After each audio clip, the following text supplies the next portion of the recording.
Yo, we are back in the building. Let's go. Pew, pew, pew, pew, pew, pew, pew, pew. No, no, no. Anyway, shout out to everybody. Thank you guys for bearing with.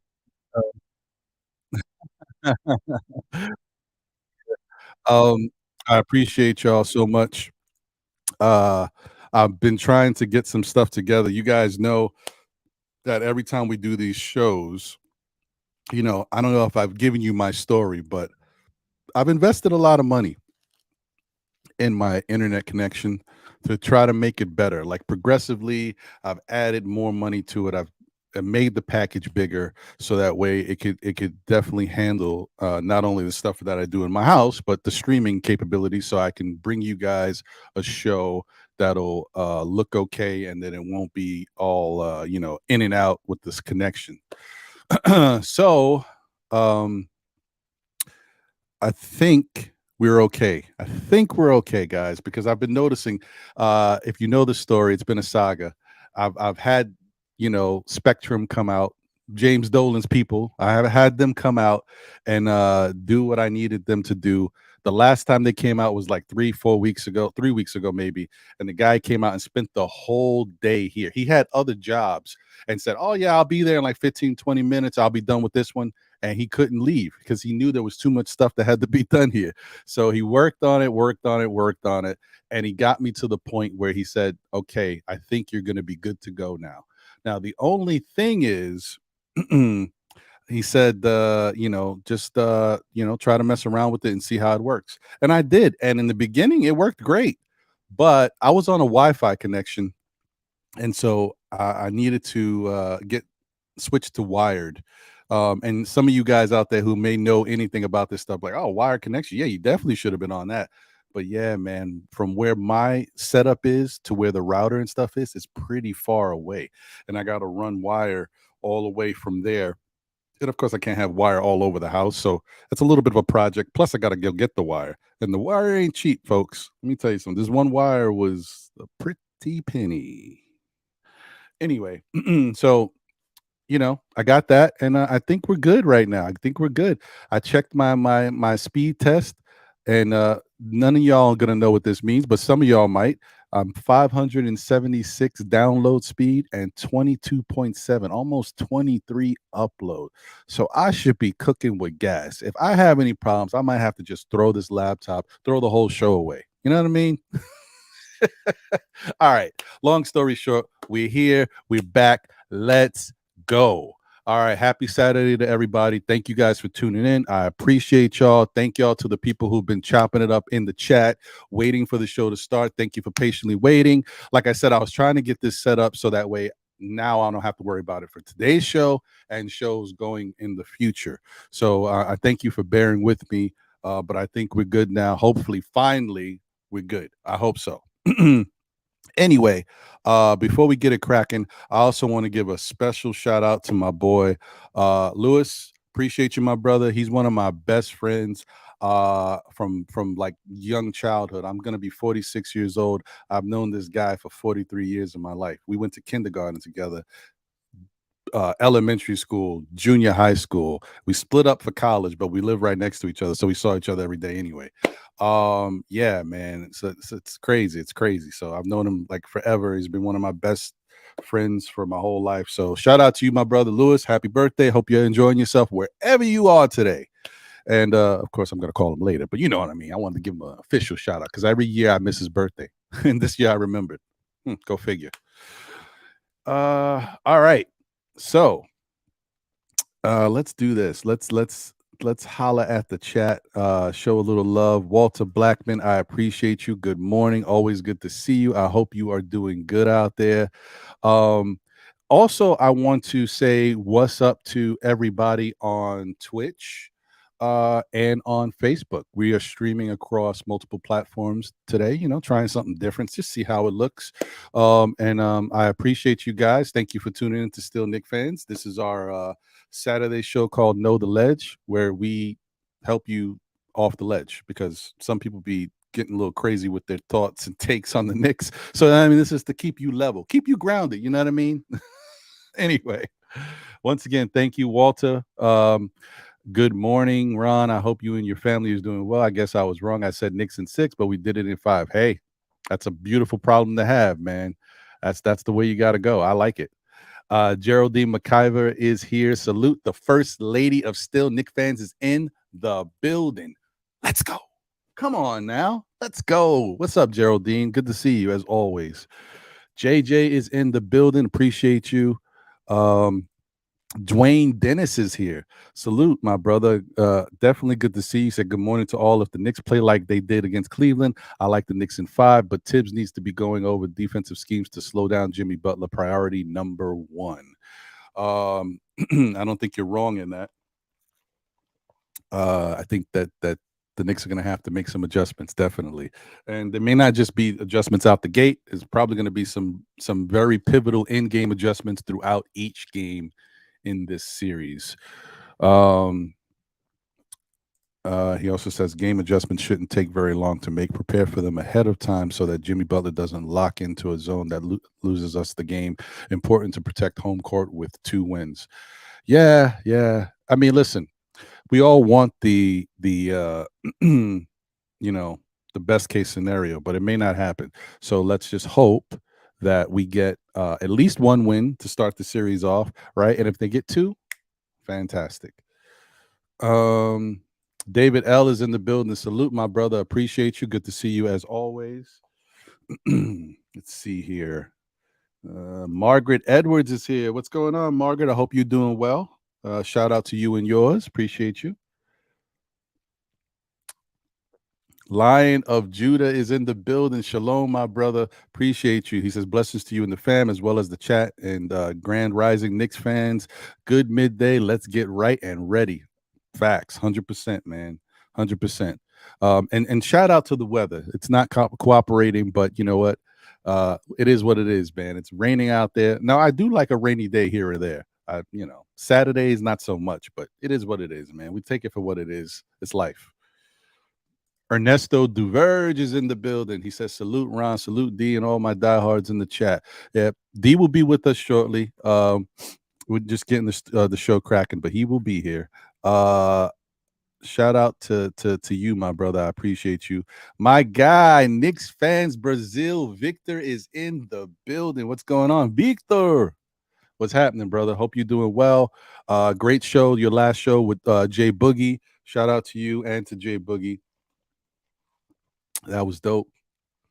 Oh wow. Okay. I see you. All right. Well, I may not talk to you tomorrow, but I'll try. But I'll try to send you a message. But if not, happy birthday, Victor. Appreciate you, my brother. I hope you enjoy yourself this weekend and have a blast. Victor is in Brazil, guys, for those who don't know.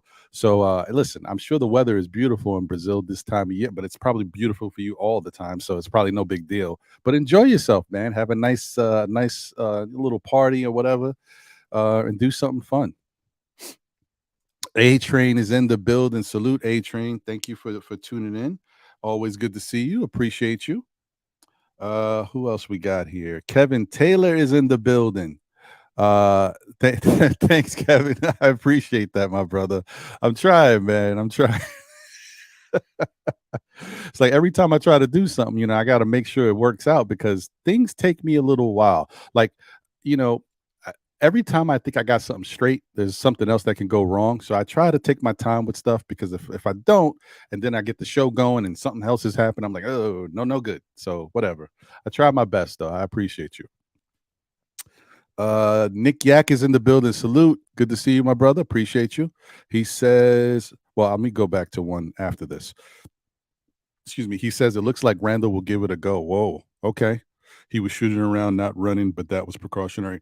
Well, the one thing that I did see after he hurt himself, when he came back to the bench, he looked over at Brunson because Brunson was on. I think Brunson was on the bench at that time. I think it was Brunson yeah, I think it was Brunson. Yeah, it was.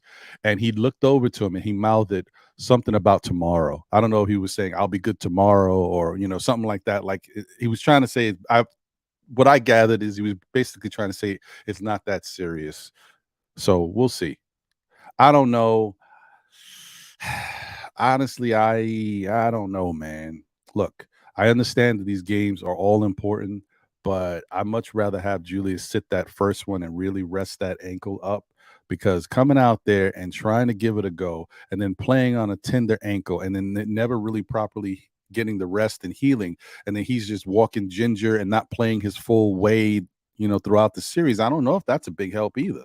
Like, I'd rather him at least get one more day of rest under, because if he goes out there and re-injures it, that where it's worse, where he needs to be out like the 2.5 weeks he was out before, I mean, it's it.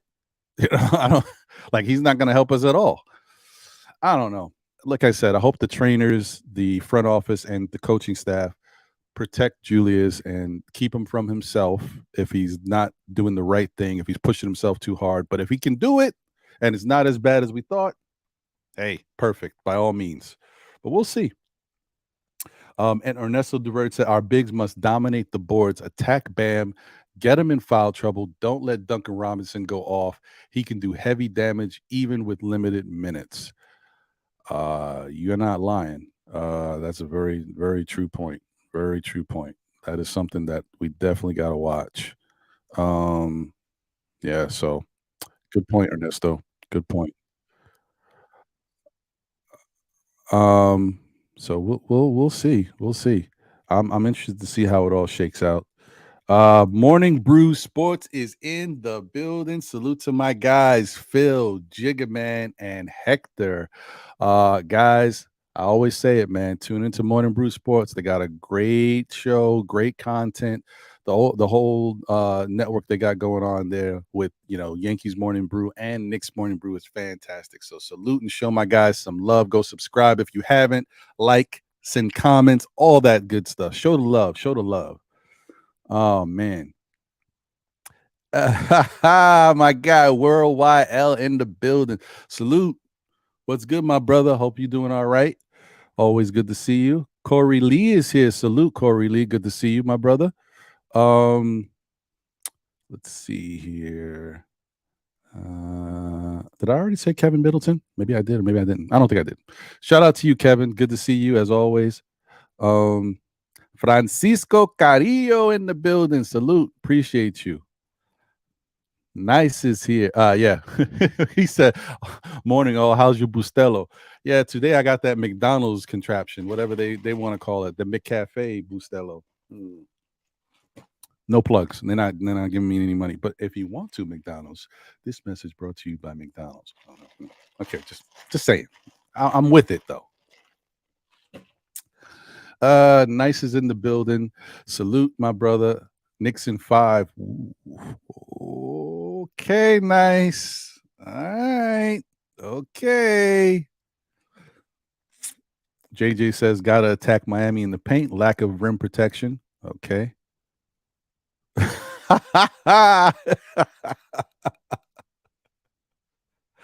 I believe that what Morning Brew Sports is saying here, this has got to be Hector. I think he's saying nice de lo mío que lo que, but I'm not sure, but if I did all right, let me know. Funny. All right. Let's see. Okay, I think I got to mostly everybody. There's a couple more people here at the bottom. Big Lou, salute. What's good, my brother? Hope you're doing all right. He said, good morning, brother Ron. My Knicks family chat, orange and blue skies. Yes, sir. Hezzy Mello Jr. is in the building. He said Brunson's him. Yes, he is. Okay. See, I know. Un poquito, man. Un poquito. A little something. All right. Whew. All right, guys, man. Listen, I'm happy. I'm happy we're here. I'm happy we are one day away from Nick basketball again. Yo, this is crazy. I'm so happy. See, I'm excited for a couple reasons. One, I'm excited that we are one day away from Nick basketball again. And two, we got the Knicks in the playoffs still. Like, normally we talking about, if I'm being real, normally I ain't watching basketball. Normally I'm like, yo, the playoffs was good. LeBron did what? I don't care. Now, but right now I'm hyped because our Knicks are still in it and we fighting. We got a chance to do some things. Let's see what's going on. Victor Rivera is in the building. Salute, my brother. He said, no one is giving us a chance to win it. It will be a grind, but I think we can do this. Got to keep the home court, and Julius needs to rest. And Obi, we trust. Have a blessed weekend. Thank you, Victor. Appreciate you. And I think those words are very true. Let's not push it, Julius. If you're ready, okay. But if you ain't ready, don't hurt the team. You know what I mean? Don't go out there not fully healthy, and then your shot ain't going well, and you know your defense ain't well, and then you're frustrated with yourself, and you're taking minutes away from Obi, who is healthier and might be able to give us a better option at least for game one. That's all I'm saying. Of course, we want Julius Randle out there. We need him, and he's a big part of this team. So, but we want a healthy or healthy-ish Julius Randle. Hey, all right. Salute D's World of Hoops is in the building, folks. You give me a thumbs up when you're ready, D. Okay. I got you, brother.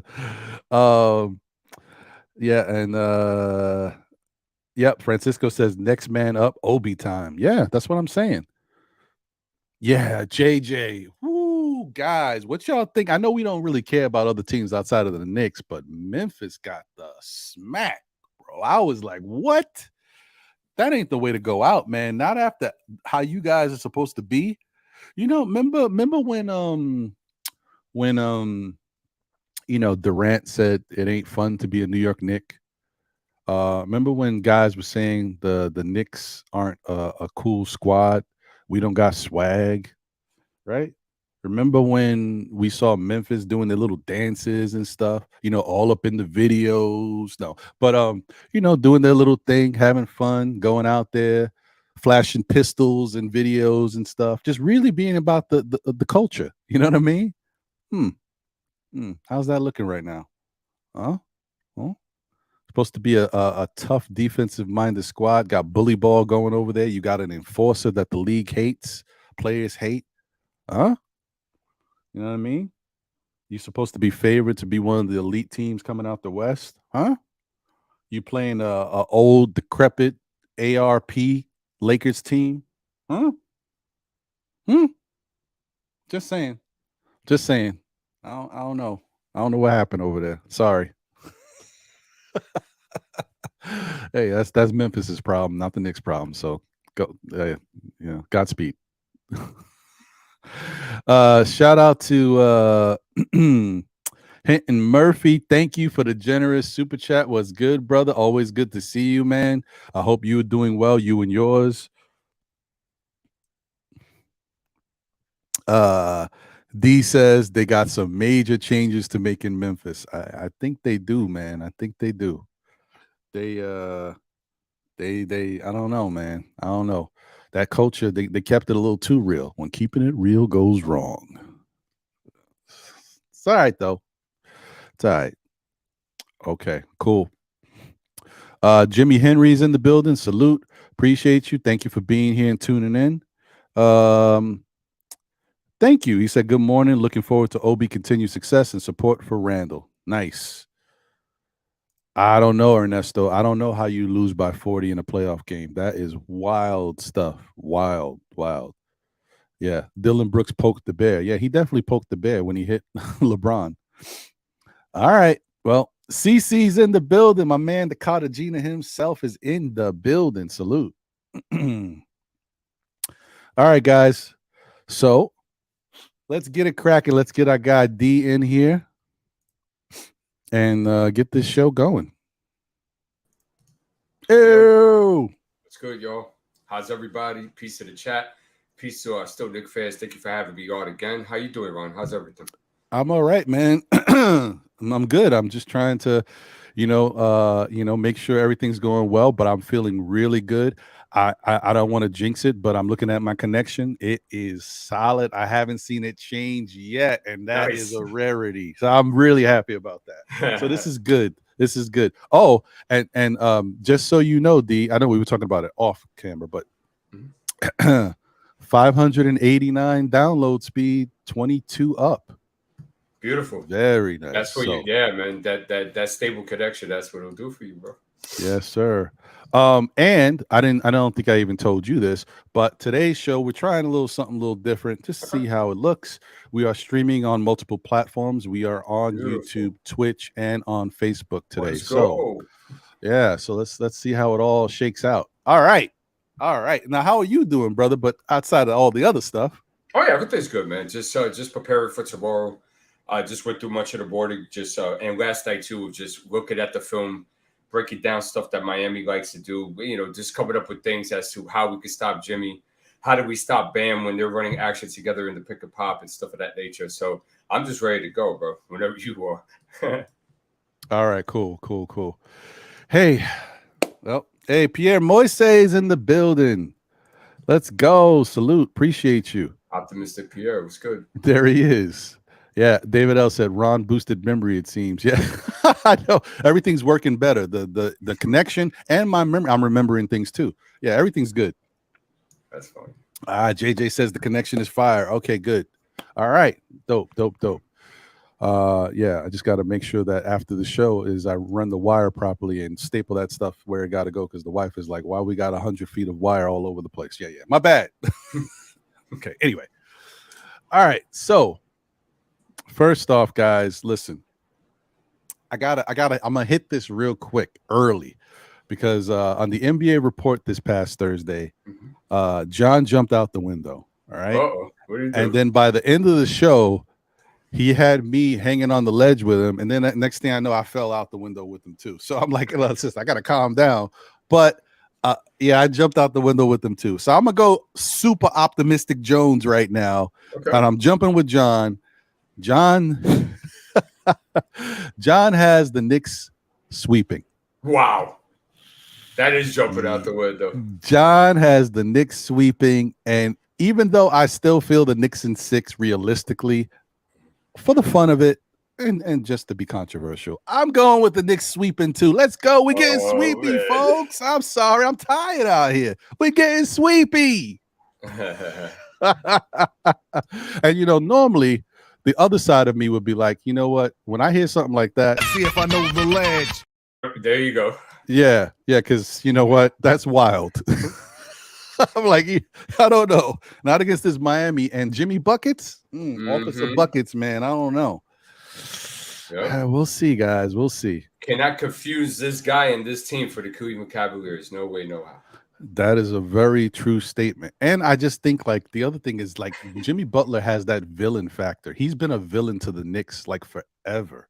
I mean, we couldn't beat Miami for how many years? And this year was the first year we beat them consistently in the regular season. So, I never count out star players in the playoffs. They've been here before. This is what, like, these guys don't, when you've been in the league multiple years and you've won or not won, like if you've always been a contender, the regular season, I'm not saying it stinks, but they want to get that regular season over with. They want to get to the playoffs, so now it starts. So just keep that in mind, guys. Keep it in mind. Shout out to Knicks. Hold on a second real quick. Oh, yeah. How much did you bet for that sweep? Oh, no, I'm not putting my money where my mouth is. No. We don't do that. Now, that would be silly. Okay. All right. I just wanted to make sure, how convinced and entrenched you guys were. No. Listen, I may not make all the right choices, but I know that's one choice I'm not doing. I'm not putting no money on no sweepy action against Miami. Good man. Yeah. Very well. Yeah. As your financial advisor, that was a good decision. Thank you. I appreciate that. Knicks won today. Yes. I hope you come on every show, because that's got to be the mantra. That's what I want. I like every matchup except Butler. Let's go. I've been called Knicks in 4. Ooh, he's sweepy too. Let's go. We all jumping up. If I know the ledge. Yes. You gotta love it. D, listen, there's room. Like, I don't know how many people fit on the ledge, but no thanks. Not doing that. I hear you, brother. I hear you. It's a little scary on that ledge. I don't know, man. Nah, man. Somebody might have.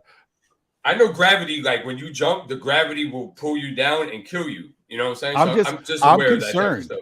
Yeah, no, I'm concerned because if I jump off the ledge and, who's going to do the show? Because that's it. I'm out. Yeah. You'll be all Anyway, right. all right, guys, let's get it cracking. But William is in the building. Salute, William, all the way from Brazil. Appreciate you, my brother. Good to see you as well. And Anna Grill is in the building. Salute. Oh, he said D, the dynamic duo, and Ron. All right, appreciate you, brother. Thank you for being here. And guys, listen, there's no need to wait till the end of the show, but I will repeat it later too. If you guys don't know who D is, I mean, D has been a part of the Still Knick Fans family. We've done tons of shows together. We have great NBA content for you guys. We did our whole draft special that we did last year, and hoping to do again in a little bit for you guys. And he also has his own show. This is just for the newcomers who may not know of you.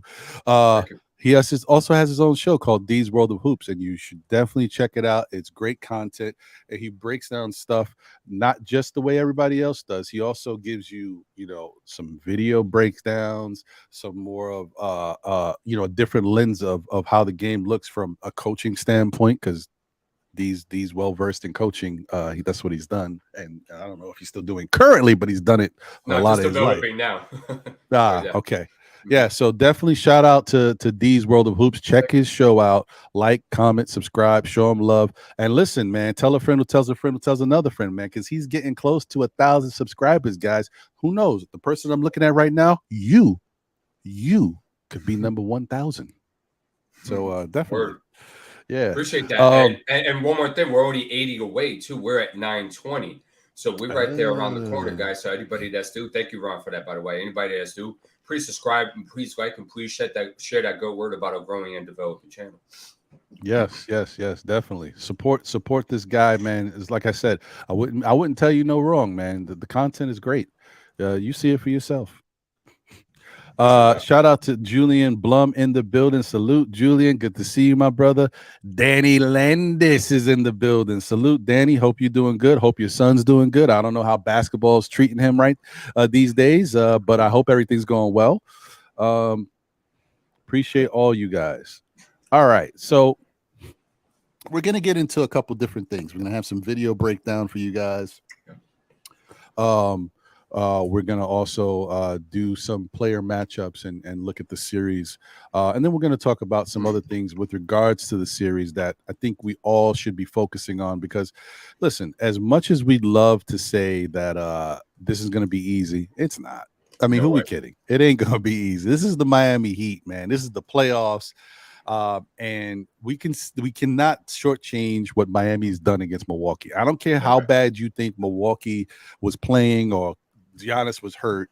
I mean, show me a hurt player that drops a triple-double in a game or in another game, 30-plus points, 20 rebounds. Come on, man. Like, for real. Yeah, so we got to be careful, guys. We got to be careful. Mm-hmm. All right, so let's see. And let me get this up here real quick for you guys. But before I do, I might as well get you guys, I like to offshoot the intro and hit you at the weird place. So let's get the intro going, and then we'll come right back and we'll chop it all down. Let's do it.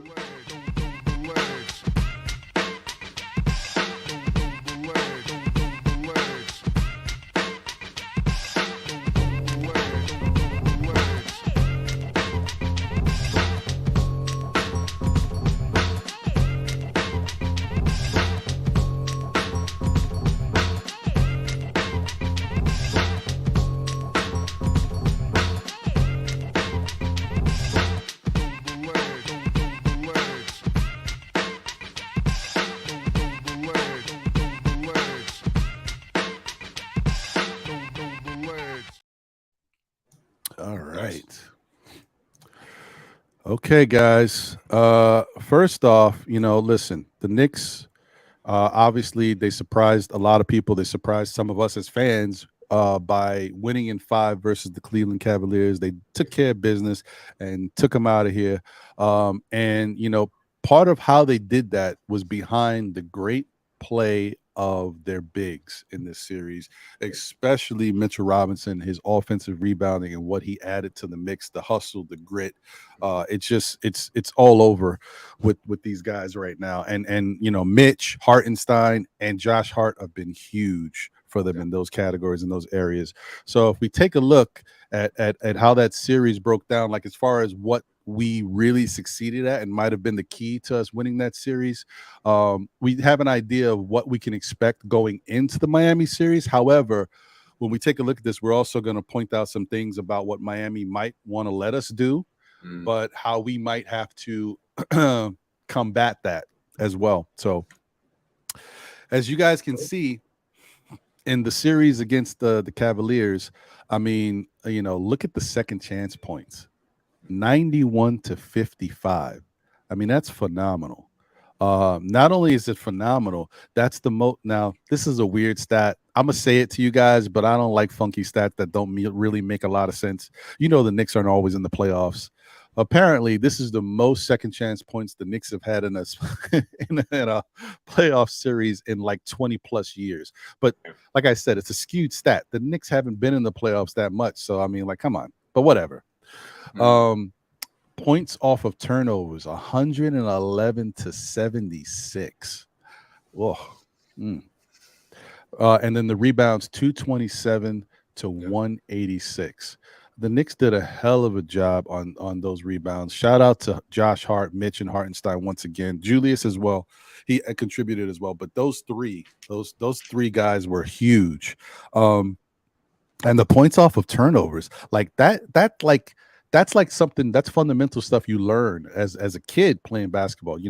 Force your opponent into a bad position where they make a mistake, and then you capitalize off the mistakes. Like you can't do it any better. So I mean, these numbers are fantastic. What do you think about these numbers, D?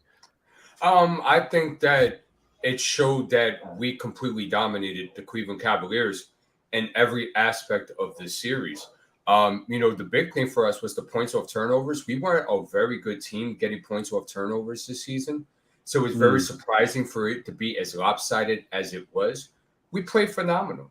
And the Knicks deserve all the kudos for what they did in these 5 games, because Tom Thibodeau and the coaching staff clearly outcoached the Cleveland Cavaliers and bigger staff and their coaching staff. Our Jalen Brunson clearly outplayed Donovan Mitchell. Okay, Mitchell Robinson clearly outplayed Jared Allen, right?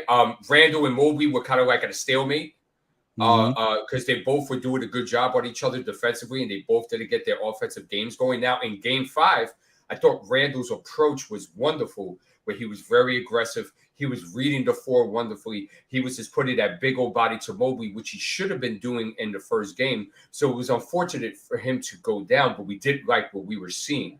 But, the rebounding game is very surprising, too, because we thought that was going to be a lot tighter with Jared Allen and Evan Mobley on their boards. But Mitchell Robinson showed how much of a beast he was this series. And I thought, and Ihart, too, definitely contributed to that rebounding lopsidedness.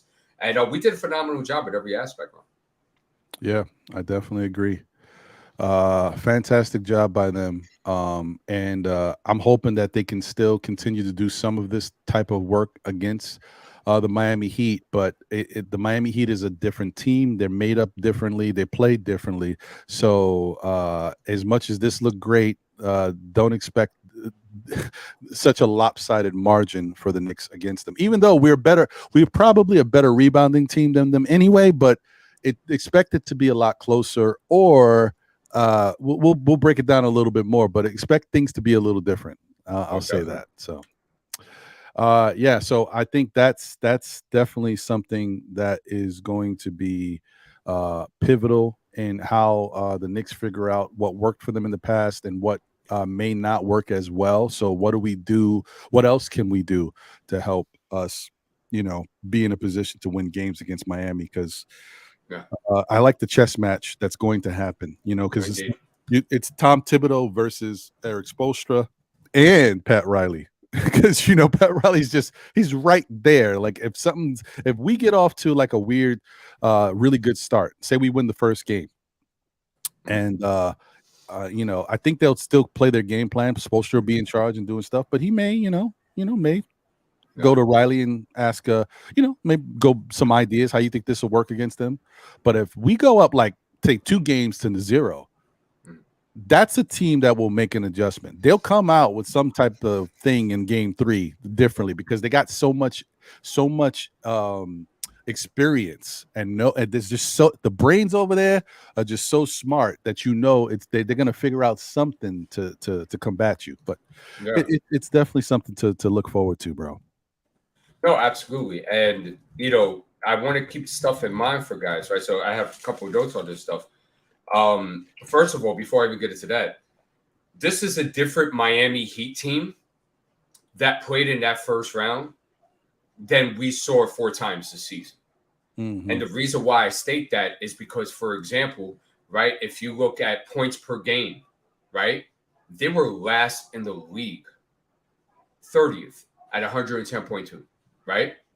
But this series, they averaged 122.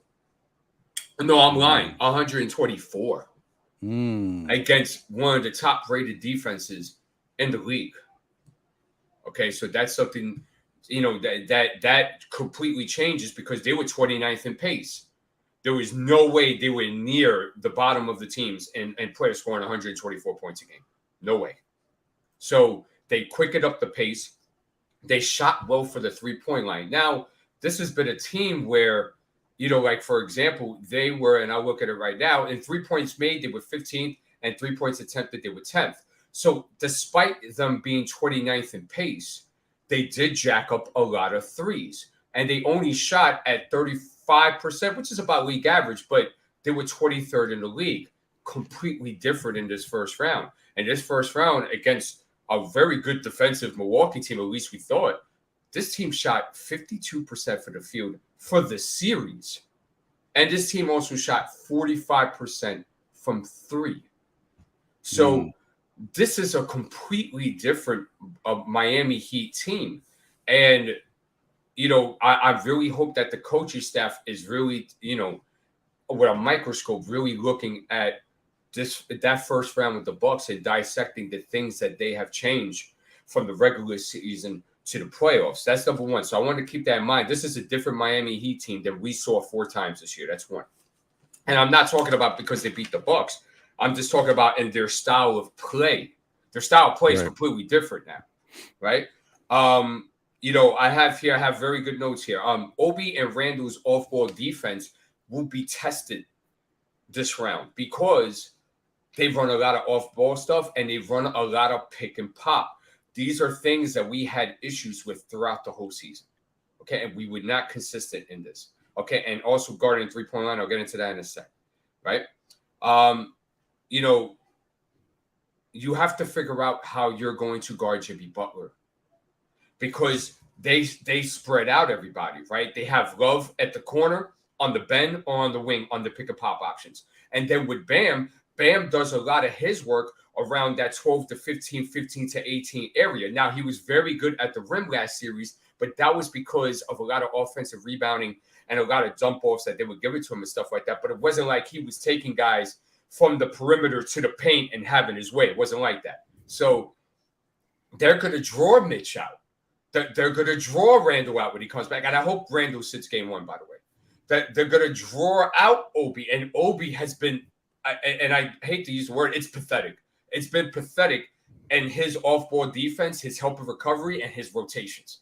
And the way he guards the pick and pop and the pick and roll, I mean, it needs serious work. So they're going to be tested. With the difference between, you see, like with DM, it was easier to double and crowd and congest Donovan Mitchell because Jared Allen and Evan Mobley are not perimeter threats. But this is different now because they've run a lot of action, which we're going to show in the film. They've run a lot of action with Love and the pick and pop, chunk of it. Okay. So that means that you got to be careful when you double Jimmy because you want to make sure you're not leaving Love open. You want to make sure you're not leaving Bam open for an open 12 to 15 footer, 17 footer. You have to be very careful with that. They shoot very high percentages and when they run this type of action, especially in the pick and pop.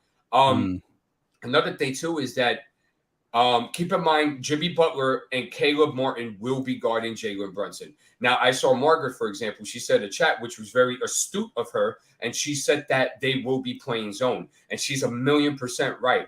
They will, but they will also be looking to double Jalen Brunson off the screen. They are not going to let Jalen Brunson, what he did against the Cavs, Miami Heat are not going to let that happen. Okay? Right. They're going to put a lot of backcourt pressure. You're going to see. Let's see what else I have here. I said, the 3-point line was a big thing for Miami that propelled them, past the Bucks. Of course, Jimmy Butler was primary, but their 3-point shooting really changed the series or propelled them to win in 5 is what I should say. So we've had issues. Now it got better when Hart got here. So that's a great sign. But we still had issues, and we were inconsistent in our help of recovery and guarding the 3-point line. Transition threes, we were horrific defensively. So we have to be careful with that. Our coverages at a pick and pop was shaky at best, especially when Randall was involved.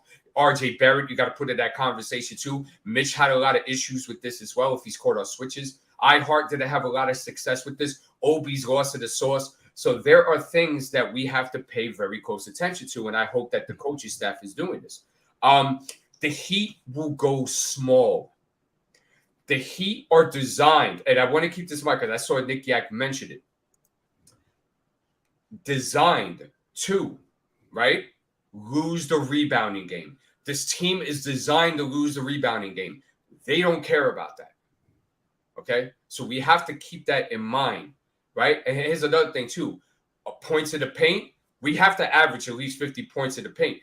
But the Heat can beat you with you scoring over 50 points in the paint because they are designed to have those points in the paint. That's why they're so light in the rim protection. And that's why they got Cody Zeller coming off the bench because they don't care about that. All right? And plus, too, don't forget, you're going to have, well, if Hero was here, it would have been Hero, but you have Caleb Martin. You'll have Duncan Robinson. You'll have Max Strus, which is a good defender, but he's too small. They're going to be the weak side help on that paint. So you're going to have your way there, but I want to keep in mind it's designed to be that way because the Bucks did it. Bucks won the points in the paint, and the Bucks won the rebounding game, and they lost in 5 games. The Bucks are a lot like us in a lot of ways. Now, we don't have a Giannis, of course, but I'm talking about they play a lot of drop coverage, right?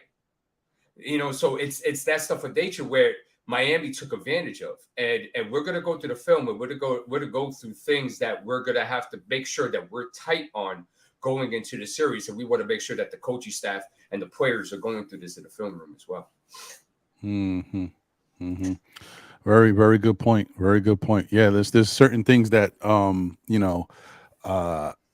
as much as we have praised Tom Thibodeau for his coaching and adjustments in these games against the Cavaliers, except for game 2, not as much, but throughout the rest of the series, fantastic job by him. He's going to have to coach his butt off against these Miami Heat. So I'm definitely looking forward to it. To me, it's exciting because one, I'm a person that wants to see the Knicks succeed and do well, but I'm very happy how far they've come to this point. So now this is honestly, I'll be honest, I feel like this is not just a learning experience for the players. I think it's also a learning experience for Tibbs because, Tibbs has been a phenomenal regular season coach, but in the playoffs, he hasn't had as much success. So he is, really coming into his own, hopefully, as well, and trying different things and understanding things are working and adjustments need to be made. And he's being very confident in making those moves and not, acquiescing. It wasn't a hard thing to do. I mean, anybody could see that was the right move to do. But, with Tibbs, we're always like, well, why would he do that? Because he always gives in. Mm-hmm. Benching Julius Randle in the 4th quarter the other day and allowing Obi to play the whole 4. That's something in the past. I mean, when have we ever seen Tibbs really do that? So it was really nice to see him making those type of moves. So he's got to continue with that same mindset because he's going to need it in this series. D, did you already put the videos on the shared drive? I sent it to you on your email. Oh, Sorry, I okay. forgot about that share drive thing. My bad. All right. Oh, hopefully I can just download them from there. All right, cool, no problem. If not, I'll do it. All right. We should be good to go. I'll check that right now. Yeah, but guys, this is what I'm saying. Like, there's just, we can be excited. We can feel confident in the fact that the Knicks are a good team, right? Yeah, They of course. deserve to be here. But just understand, it's just not going to be a cakewalk. Right. Even if I'm still jumping out the window with John. Let's go, John. I'm jumping out the window. Sweepy. but Not crazy. Man. yeah, I know. I know. That's okay. That's okay. You only live once. Yeah, so we'll see what happens with all of that.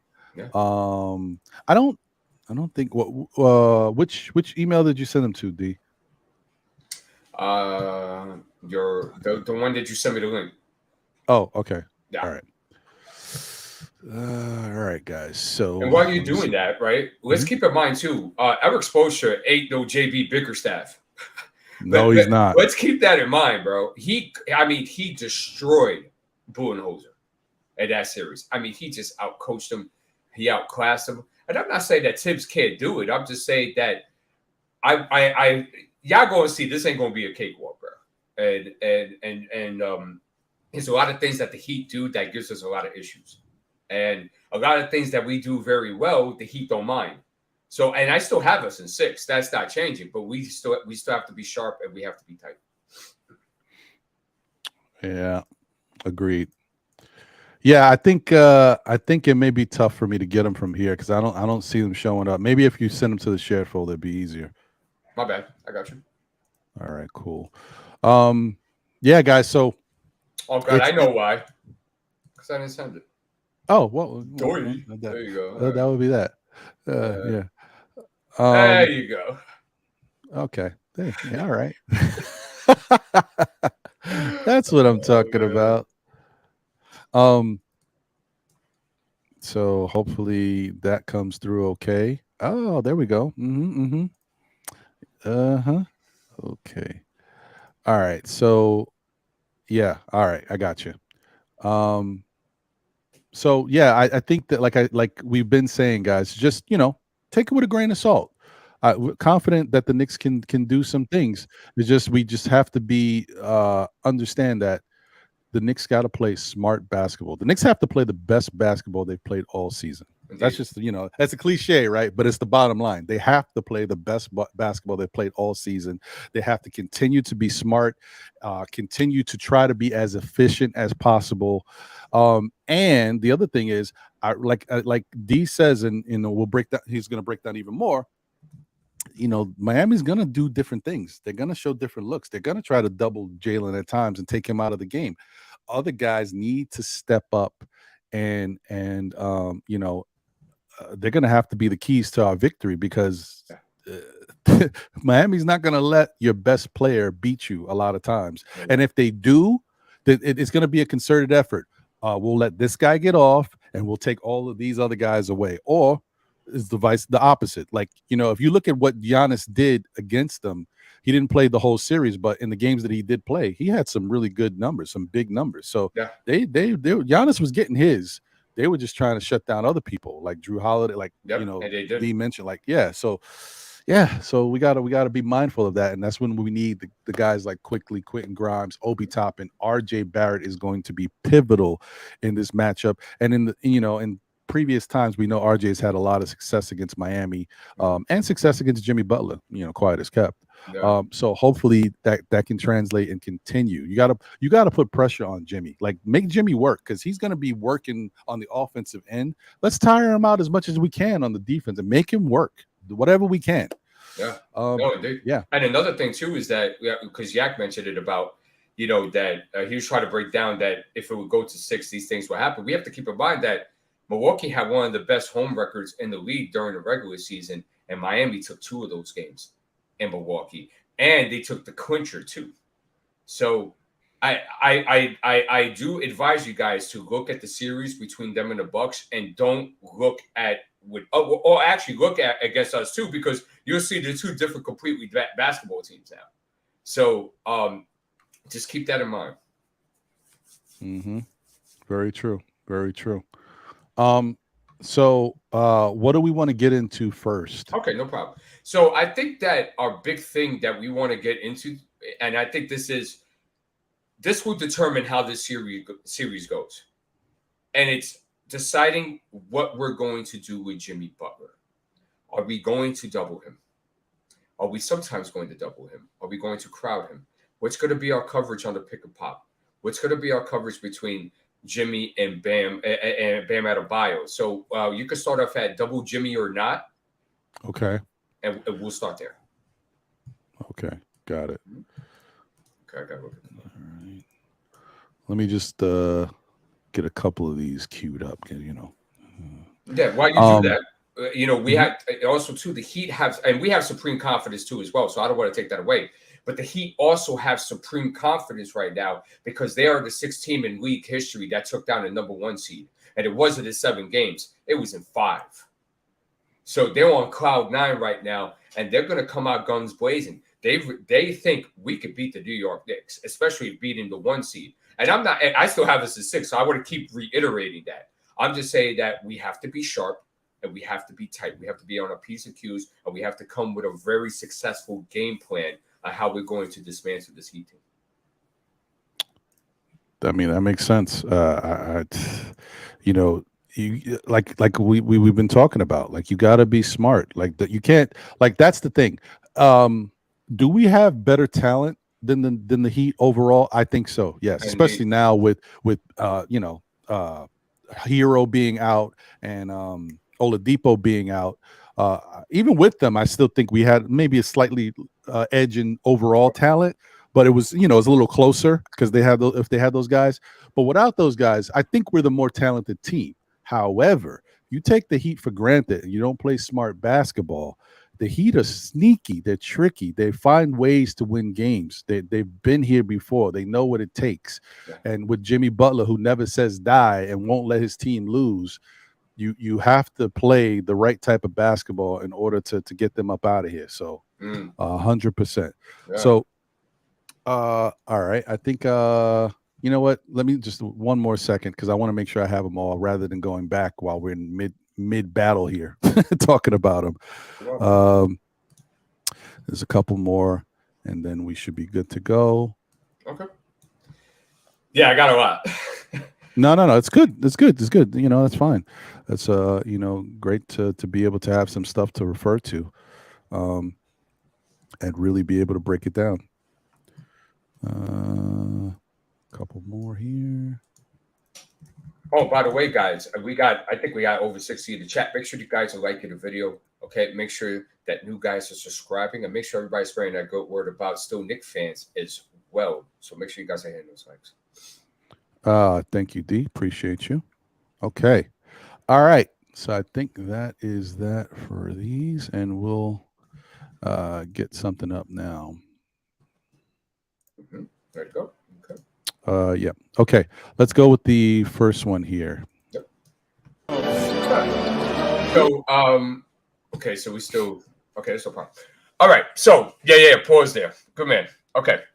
So this is a pick and pop option between Jimmy Butler and Kevin Love. And if you notice, they're going to run a lot of action like this with only 2 guys on one side and 3 guys on the other side because they want to keep that area clear for guys not to double and for guys not to help. Okay. So they actually double Jimmy Butler here. That's why it's double Jimmy or not. And this is something that we're all going to have to come together and come to a conclusion or a solution as to exactly what we're going to do and how we're going to do it. So, Ron, if you're ready, play the film.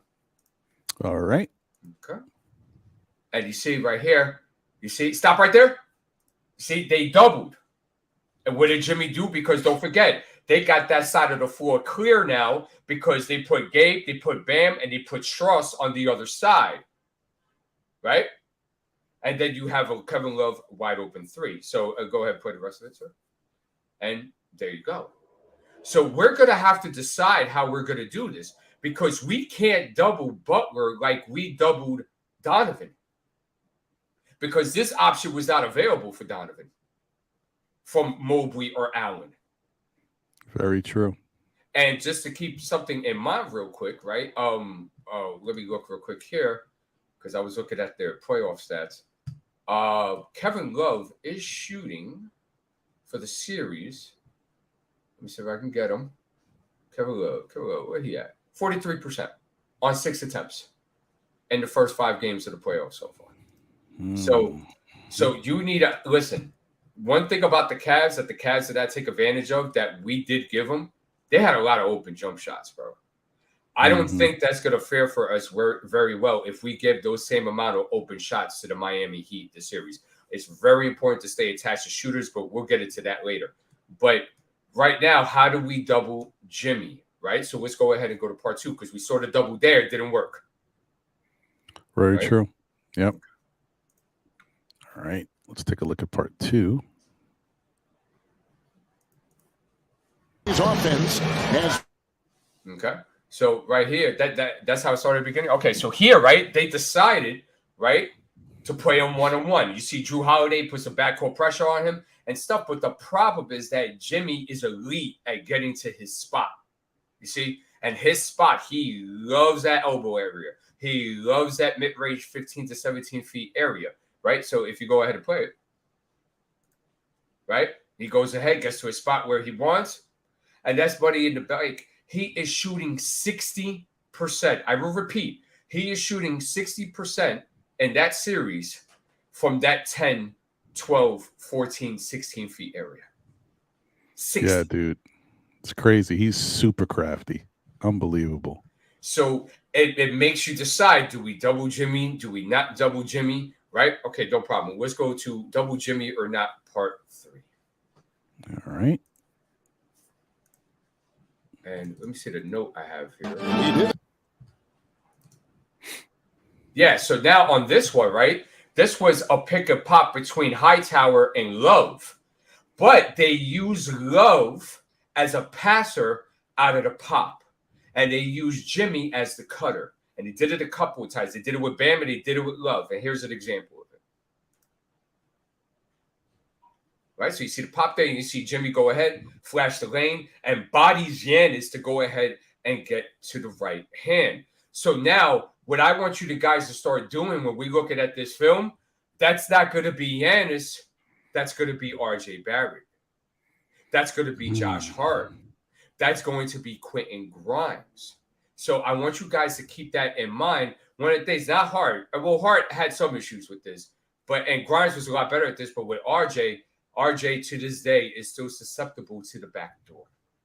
Okay, so they have to do a better job of denying the cut. They have to just face guard Jimmy when he's there and make Jimmy beat you with straight up defense in that sense. Or if you decide to go ahead and double to rotate, you could do whatever. But I want to take away the cuts from them because I don't want Miami being able to get easy points. That is one of the things that propelled them also to go past the Bucks. They were getting a lot of easy points, especially a lot of action from the high post. Yeah, and I want to show this just one more time because just looking at this right here, boom, right there. When Jimmy Butler gets anywhere in this yellow area, well, I mean, for the Knicks, it's a different color paint, but anywhere in this paint area, he is a problem. He is so difficult to stop. Yeah. That is his sweet spot. I'm sure that he's one of the best in the league in this area because he's so crafty. But when he gets here, those shots are money, man. So this is definitely something that is a problem. And look at how he's doing it against Giannis. And as exactly D was saying, imagine that against, even though Josh Hart is a good defender, very good size-wise, Jimmy is right there with them. RJ Jimmy's can't really bigger. stop Jimmy. So, this is tough. That's something that they're definitely going to have to adjust to. That's a big one right there. Yeah, and to put an extra cherry on the cake, right? He is shooting in the 5 games against the Bucks. Jimmy shot 90% at the rim. 90. Sheesh, that is bananas, man. and a quarter of his shots came from around that restricted area. Got to keep this stuff in mind, ladies and gentlemen. Goodness. All right. Let's get to the next one. Jeez. I'm still feel confident. Sweepy. But no. Crazy. All right. So this is number 4. Yes, sir. Number 4. Boy is first. Okay, so here, right? So you have your same pick and pop situation here, right? So you see Love and you see Jimmy, right? But it was a little bit more crowded. But the Bucks didn't know whether to double or not. You see, and now look what happened. Go ahead, Ron. Play. Right? You see, and then Drew said, "I'm going back," and then Jimmy said, "Well, let me get back to my sweet spot here." Right? So that Bobby Portis is going to be Julius Randle. That Bobby Portis is going to be Obi Toppin. That Bobby Portis is going to be Mitchell Robinson. That Bobby Portis is going to be Isaiah Hartenstein. I want you to keep that in mind, ladies and gentlemen. So, so in the film room, I'm hoping that the coaching staff is finding solutions as to when they want to crowd Jimmy, when they want to double him, when they want to play one-on-one, how they're going to do that coverage to the pop. I think that's very important. But Budenholzer did not have an answer for this throughout the whole series, and that's one of the things that led to the Bucks' downfall. Yeah. Yeah, and if you guys know, watching Knick defense, just overall in the season against opponents, right here, this spot, this shot, Knicks don't do the greatest at defending this type of shot. Also, in fairness, there's not a lot of players that take this type of shot. Mid-range game is not something that's big on on a lot of players' minds. It's either in the paint or a layup of some sort, or it's a three-point shot. But this mid-range, when you got guys like DeMar DeRozans, the Jimmy Butlers, and whoever else, this is lethal. No, indeed. Yeah. So let's go ahead. Let's go to 5. And A-Trey had a good comment. He said Jimmy gets to the free throw line too. Now the Heat didn't shoot well for the free throw line this series, but for the season they were one of the tops in free throw percentage and free throw makes and attempts. Okay. Okay, so this is number 5. Okay, this is number 5. Thank you. ISO Jimmy. So as you see here, right, they go ahead and they left that side just for Jimmy, right? You're going to have a guy like Grayson Allen, which just could be Quentin Grimes. This could be Emmanuel Quickly, right? I forgot to mention him. This could be Josh Hart or something like that. Go ahead if you're ready. All right. Right. So he goes ahead. He gets his position on Grayson. What's his name? Drew Holiday tried to come late with that double. Jimmy saw it. He just came to a simple step back. Another one of his sweet spots there. Shoots a very high percentage from that area. So, guys, you got to understand, chat. You guys, I know you guys are very excited. Nobody's saying that the Heat are going to beat us. What we are saying is that these are the things that the Heat are going to be doing, and us as a fan base, and us, as an organization, and the coaching staff and the players have to be prepared for this stuff. That's all we're saying. We're not casting fear or doubt. What do you think the coaching staff does? They have to go through this film. They're not just going to stand there and be like, "Yeah, we beat the crap out of the Cavs, no problem, Heat." No, they got to watch the film, and they've probably been in there at least 6 to 8 hours per day, probably even more. Just going over this stuff and making sure that guys are tight. So ISO Jimmy, right? So how do you decide before you get to that one, right? On the one before, right? Mm-hmm. How do you decide what to do, especially that Jimmy can post up as well? Because don't forget, they spread out the floor. They're going to have 4 shooters out there all times. I'm sorry, 3 shooters out there all times. And Bam can stretch the floor a bit too to that 15, 17, 18-foot area. Here's another one, right? So we're at part 6 here, right, sir? This actually is number 7, I believe. Okay, we missed 6 then. Did we? No, hold on. I don't know. Yeah, I think this might be, hold on. No, this is 6. Yeah, this is 6. Okay, cool. Turn Jimmy into a passer. Yeah. Yeah. Okay. So really, I must have wrote that wrong because this is totally different. Okay, go back, sir. Okay, so, right, I do not want, and I think this is very important, and I think the coaching staff has to dictate this heavily. I do not want Julius Randle, Obi Toppin, Isaiah Hartenstein, or Mitchell Robinson ever caught on an island against Jimmy Butler. No, because it's going to look just like this. I guarantee it. So go ahead. Yep. He just goes ahead, breaks that down, gets to his spot, and he got the and one there as well. This tantalized the Bucks. When Brooke or Bobby or somebody like that had to play him out there, he killed them every single time. So we got to be very careful with this. And I got a couple more clips about this as well. Whenever you're ready for 7, sir. Yeah, that's yeah. He just gets to his spot and does what he wants. Horrible. It's horrible to watch. God damn it. All right. And Mitch, see, that was 7. So you got to go. Oh, no, this is 7 now. That was 6. This is the same this is 7. It's the same play. What? Oh, shoot. Crap. Yeah. Oh, you're right. My fault. No, I apologize. My bad. I'm tripping then. I'm tripping. 6. There we go. Yeah, there you go. Okay, cool. So this is about the pick and pop here, right? So you see Jimmy's going to go through. So you could play, sir. Right? So to go through, right? Oh, this is what I was saying. Okay, now I remember. This is a solution, right? So you got to play it back. This is a solution that we could have to covering Jimmy, right? Because if you go ahead, right, and play it now, right, it just stop at certain spots, right? So stop right here, right? So you see they have great coverage here. You see it's a nice crowd there, but Miami's going to space this more. But there's a great crowd here, right? Giannis is ready to go ahead and guard Love, right? And what they did was that they forced Jimmy into Brook Lopez and turned him to a passer. And I think this is very important that we have to do this. I want Jimmy Butler beating me as a passer. I don't want him beating me going ISO. No way. I don't think that's a good recipe for us. So I thought the Bucks did very well on this, so you can play the whole thing now. All right. And they turned him into a passer or just pick and roll. You see? And then you go ahead, got the block, and then Milwaukee, I think, scored on that. They were up 12 there. So that's very important to do this. And I'm very sure that the coaching staff is looking at this and saying that, you know, maybe even if they try to space the floor and only have 2 guys on that side, they might ultra drag somebody at that free throw line just to congest it and clog it a little bit. At least that's what I would do. And so that's that. So that's a solution as to possibly taking Jimmy out of his game. So make sure you go to part 8, sir. Okay.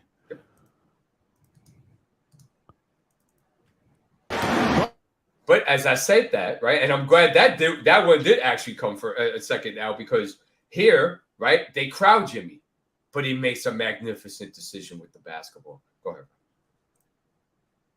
See, they crowd him. Magnificent decision to Caleb Martin. He was on fire that game, and he goes ahead and bangs another 3. So this is the issues that if you go back and play one more time, these are the issues that you're going to run into in trying to guard this Miami Heat team. This type of help and recovery, closing out on the 3-point line, we struggled throughout the whole season with this. We were inconsistent. There were some games that worked well, and there were games that did not look well. So we were inconsistent in this. So this is something that we're going to have to clean up by tomorrow if we're going to go ahead and win the series, which I think it's 6. But if we're going to win the series in 6, we got to be tight on our help and recovery. Have to. Yeah. Yeah. And you know, as it's weird because as you watch this play, you can see obviously he beat Drew to the spot. So Drew's trailing. Then you got Brook Lopez stepping up. Obviously, okay. I think that's Bam behind them. I'm not sure. Yeah, it is. Okay. So he's leaving Bam. So obviously, you know, in these type of plays, this is the classic play. You know, the player gets into the lane, the big man steps up, you dish to whoever the big man was guarding, you get an easy basket. So I'm looking at it and like Giannis, like why is Giannis there and leaving his guy wide open? But Giannis is under the other defensive principle that, listen, I got to stay in this paint and help clog it, because if he does pass it to whoever Brook is guarding, I can help defend them. So it puts you in a tough spot right here. And another thing too, Jimmy is shooting over 60% from that area. So you have to pay attention to that, and it causes 2-on-1s and 3s-on-2s and stuff. So Jimmy did a great job of reading the defense here, and he found Caleb Martin open for the 3. See, Grayson tried to come, but Giannis didn't communicate that I got your corner there, and so Grayson didn't know to fully cover or not. We've had issues with this, and this is something that we're going to have to keep our eye on as for tomorrow and for the rest of the series. You know, but the thing is, even in this situation, like you can't be mad at it. When we're right when you're right, let's say here, Mhm. when you're right here, Giannis doing what he decided to do. Okay, he didn't communicate with Grayson, but the whole thing is, if he did communicate with Grayson, Grayson goes out and maybe he can shadow in between Duncan Robinson and Caleb Martin. Yeah. But most likely, Jimmy will see that, and instead of passing it to Martin, he passes to Duncan Robinson, who has Of an course. easier shot from the corner. Like, Yeah. ooh, that's a tough one right there. That's a tough one.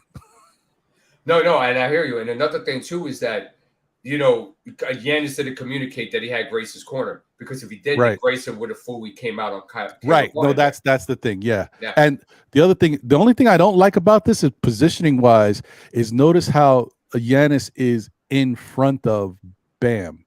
Like, I think if he's trying to help and show them that way, he should probably be behind Bam, because then he can't get back. Like, if Bam's behind him, he can't get backwards. He can't go anywhere else. Yeah. Let me say something about Yak's comment. He said, you showed Jimmy 8 plays that he had to dribble into the paint to get double. Otherwise, he was one-on-one, nobody helped. You're confusing Jimmy Butler for Donovan Mitchell. They have shooters around. You cannot straight up just double up top like that, because you're going to leave their shooters open. And the Bucks paid for that. This is a different defensive strategy. You can't just double Jimmy like you did DM. It's not going to work that way. So that's why you're seeing that. And plus, like I showed in the footage before, so you got to take count of that too. I showed about 3 or 4 pick and pop coverages that they were an option, and they didn't know whether to double rotate, because when they did double, they paid for it dearly. So let's make sure that we're telling the whole story. Let's go to part 9. Number 9. Yes, sir. And I think this is another pick and pop here. Yep. Right. So we got Jimmy and we got Love and a pick and pop here, right? So let's see how the Bucks defended, right? So let's go ahead. Fantastic. That's how you do it. The only problem was Drew Holiday didn't close out. That was the only problem. But keep in mind, though, that could be Jalen Brunson. Mm-hmm. And Love will shoot over Jalen Brunson. Mm-hmm. That could be RJ Barrett. RJ Barrett's he's been a lot better in 3, 4, and 5 games, 3, 4, 5. But he did have a habit throughout the season of being late on that closeout. So we have to be very careful with that. I thought that was very good coverage.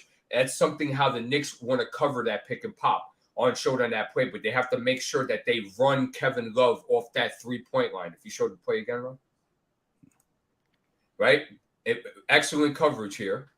Right? And it forced Jimmy to go ahead and pass the ball. But Drew has to run him off that 3-point line. So Brunson, RJ, Grimes, Hart, whoever it is, Emmanuel quickly, they have to make sure that they're running Love off the 3-point line, because let me tell you guys something that happened in that series. So let me find it real quick, right? The percentage of field goals attempted, right? For Kevin Love, right? He shot 88% of his shots came from the 3-point line. So that's all he's doing. So once you run him off that 3-point line, he's passing the basketball. And that's how you relegate the pick and pop with Kevin Love. Man, that's definitely this is one of those things that scares me, because I worry about the Knicks when it comes to their defense against perimeter shooting. Especially when you have a situation, and you guys know, I mean, we've seen it multiple times with the Cavaliers. Kevin Love would kill us from 3. I mean, he single-handedly was a smoke show against us, because he's I don't know if is he 7 feet or is he 6'10"? Kevin Love. 6'10", 6'. Yeah, 6'10". But the point is, like, you can't block his shot. He's a 3-point shooter that's tall enough. He shoots over everybody. It's just, it's really tough. Like D said, got to run him off that 3-point line. Yeah, indeed. Yeah. Okay.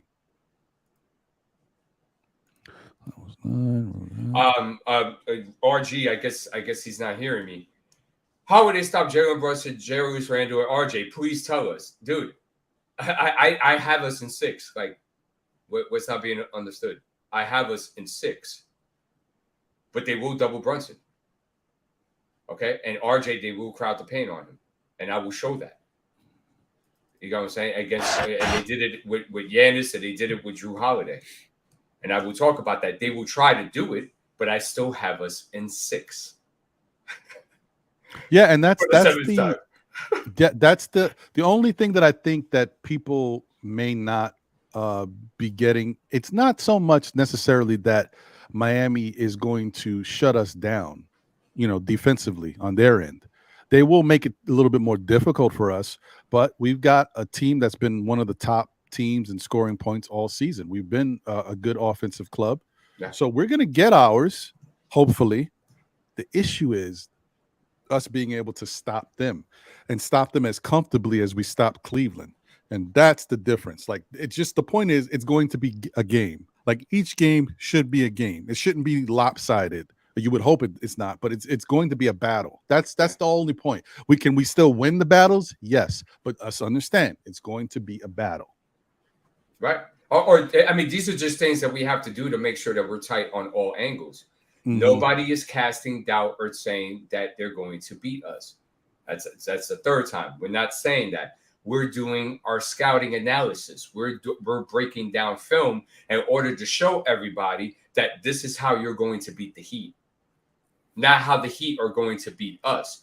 So there's no reason to be defensive, and there's no reason to be sensitive because we have our Knicks winning the series.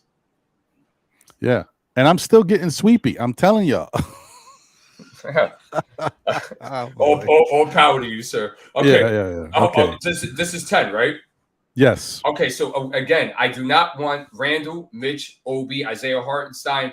I don't want them isolated on an island like this against Jimmy Butler. This is trouble.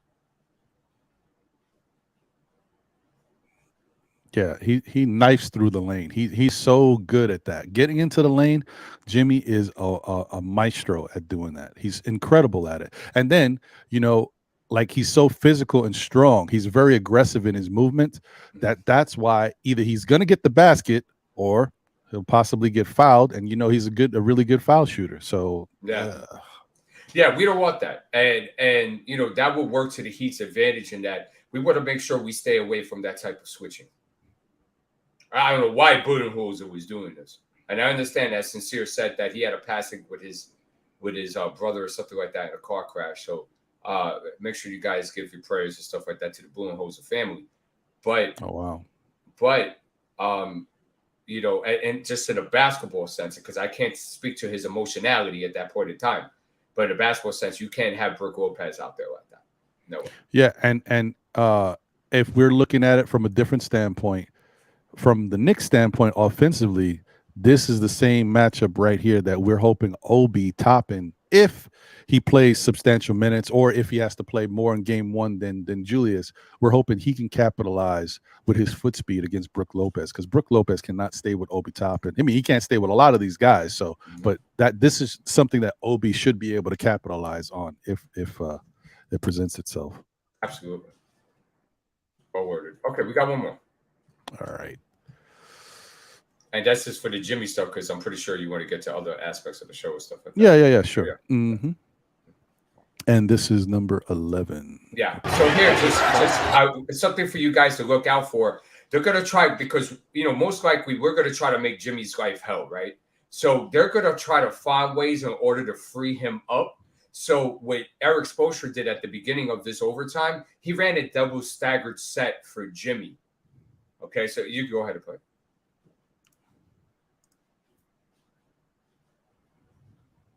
Okay, you see the double staggered set here, right? And it freed up Jimmy in order to get to the bucket, and then Brook Lopez had to come through and help, and it left Bam wide open for the offensive slam putback. So we got to make sure that they might be running some of these double stagger screens here in order to free him up. We just want to make sure that everybody is coming down to rebound the basketball. We don't want Bam going off just because he's got freaking 8 or 10 second chance points and he's ended up with 26 points, because 8 or 10 of those came from second chance points. We don't want that. So we want to keep this in mind. Right. So there's the double staggered right there. Lowry setting a screen and Bam setting a screen. So there you go. Yeah. And then that's that. So watch out for that double staggered. JJ said, don't forget about Bam. He's nice at the mid-range. He is. He did not shoot well. For 15 to 18 feet in that series, he shot 40%. So maybe something to look forward where he might want to get out of that funk, and we'll talk about how to guard Bam Adebayo in a bit. Yeah, yeah. So that's really good video breakdown, guys, giving us, a look at, what they do with Jimmy, and how he can be very tricky and effective in making matchup problems for the opposing team, Yeah, and the decision whether to double him or not to double him. yeah, So that's good stuff, D, as yeah. always, man. Thank you. Um, No, one more thing. CC said Bam is also another ball handler on the perimeter. I'll take it a step further, CC. He averaged 5 assists per game, which was tied for first with Gabe Vincent on the team in assists per game in the 5 games. And he was also tied with Gabe Vincent for the amount of assists on the team for the series, which they put 25 each. So Bam is very pivotal to the sets that they run offensively. Make sure you guys keep that in mind. Also, Jimmy Butler also averaged 5 assists as well. So between Gabe Vincent, Bam Adebayo, and Jimmy Butler, that's 15 assists just between the 3 of them. So that's telling you a lot of their offense is being ran through these 3 guys. We want to find ways to go ahead and relegate what they do best. so it's weird, but I guess it all depends on how the defensive matchup is working and how it looks out there. But if that's the case and they're really running a lot of their offensive sets, we know it's coming through Jimmy, but it's also coming through Bam, and he's facilitating very well. Would you consider doubling Jimmy at times, but trying to play him straight up, and then sitting staggered help late, Yeah. but allowing Bam, whoever's guarding Bam, to take him one-on-one and let Bam not get his, but be in a position to score rather than to facilitate? Yeah. But But it's a great question. And why what I would do is that I would turn Bam into a scorer. But the issue is that I got to make sure that I don't double Jimmy when they're in the pick and pop sets with Love. That's when I don't double Jimmy. But besides from that, see, and even with Bam, when Bam, and I have footage on that too, when Bam and him go through the pick and pop, you got to be careful with that too as well, because they use Bam as a passer. So now the defense is scrambling to get back to their rotations, and they run a lot of cuts, and they run a lot of drift type of stuff, and they run a lot of flare off that type of stuff. So we got to be very careful. Yeah. They're a well-coached team that just have some talent limitations this year. So they're very crafty at what they do, and you just got to be very mindful of how to stop what they're trying to get off out there. Yeah, but I think this is something that the Knicks are in a really good position to combat, as long as Thibodeau coaches them up right, and I think he will. And I feel like outside of that, like just having smart defenders out there like Josh Hart, is very helpful to the mix. And I think the addition of getting Quentin Grimes back, who they've said is going to be good to go for tomorrow's game, so that's great news. Having an extra defender out there of his caliber is definitely something we're going to need. And I think, as we may not have seen him as much in the Cavaliers series, but I think Deuce may be somebody that has to play a part in this series a little bit more because of the perimeter shooting that Max Strus and now I'm blanking on the other guy, the point guard, Duncan Robinson, Gabe Vincent, and Duncan Robinson provide. Like, you're going to need to be able to close out properly. We know that the Knicks have a lot of issues with this closing out on 3-point shooting sometimes. So I think that's very, very important for them to have somebody out there who's able to do that. So at times, yeah. No, That was it. No, that was a very good point. And we might see some Deuce sightings because Jimmy shot 44% from 3 on 5.5 attempts that series. Max Strus shot 41% on 3.5. Gabe Vincent was 43 about on 6.6 attempts. Caleb Martin was at 44 on 3.5 attempts almost. Kevin Love, like I said, was at 43 on 6 attempts. Kyle Lowry was still 36% on 3. And Duncan Robinson was 74% from 3 on 4 attempts. And I don't have to say about Tyler Hero. So this team is going to stretch you out, and you might need that speed on the perimeter in order to go ahead and run guys off the 3-point line, because we want to funnel them to the Mitch. to the Mitches. We want to funnel them to the Isaiah Hartensteins and stuff of that nature because that's what Tibbs' defense is designed to do. That was a very good point, right? Yeah. Shout out to the chat once again. Thank you guys for tuning in. I see, I see more of you have jumped in the chat and Nice. putting your thoughts out there. Smash that like button if you can. I appreciate you.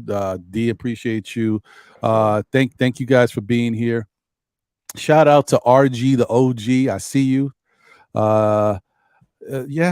I mean, they were compromised, but in the end, they started to get right. And I think at that point they just Milwaukee didn't make the proper adjustments. So good for them. Good for them.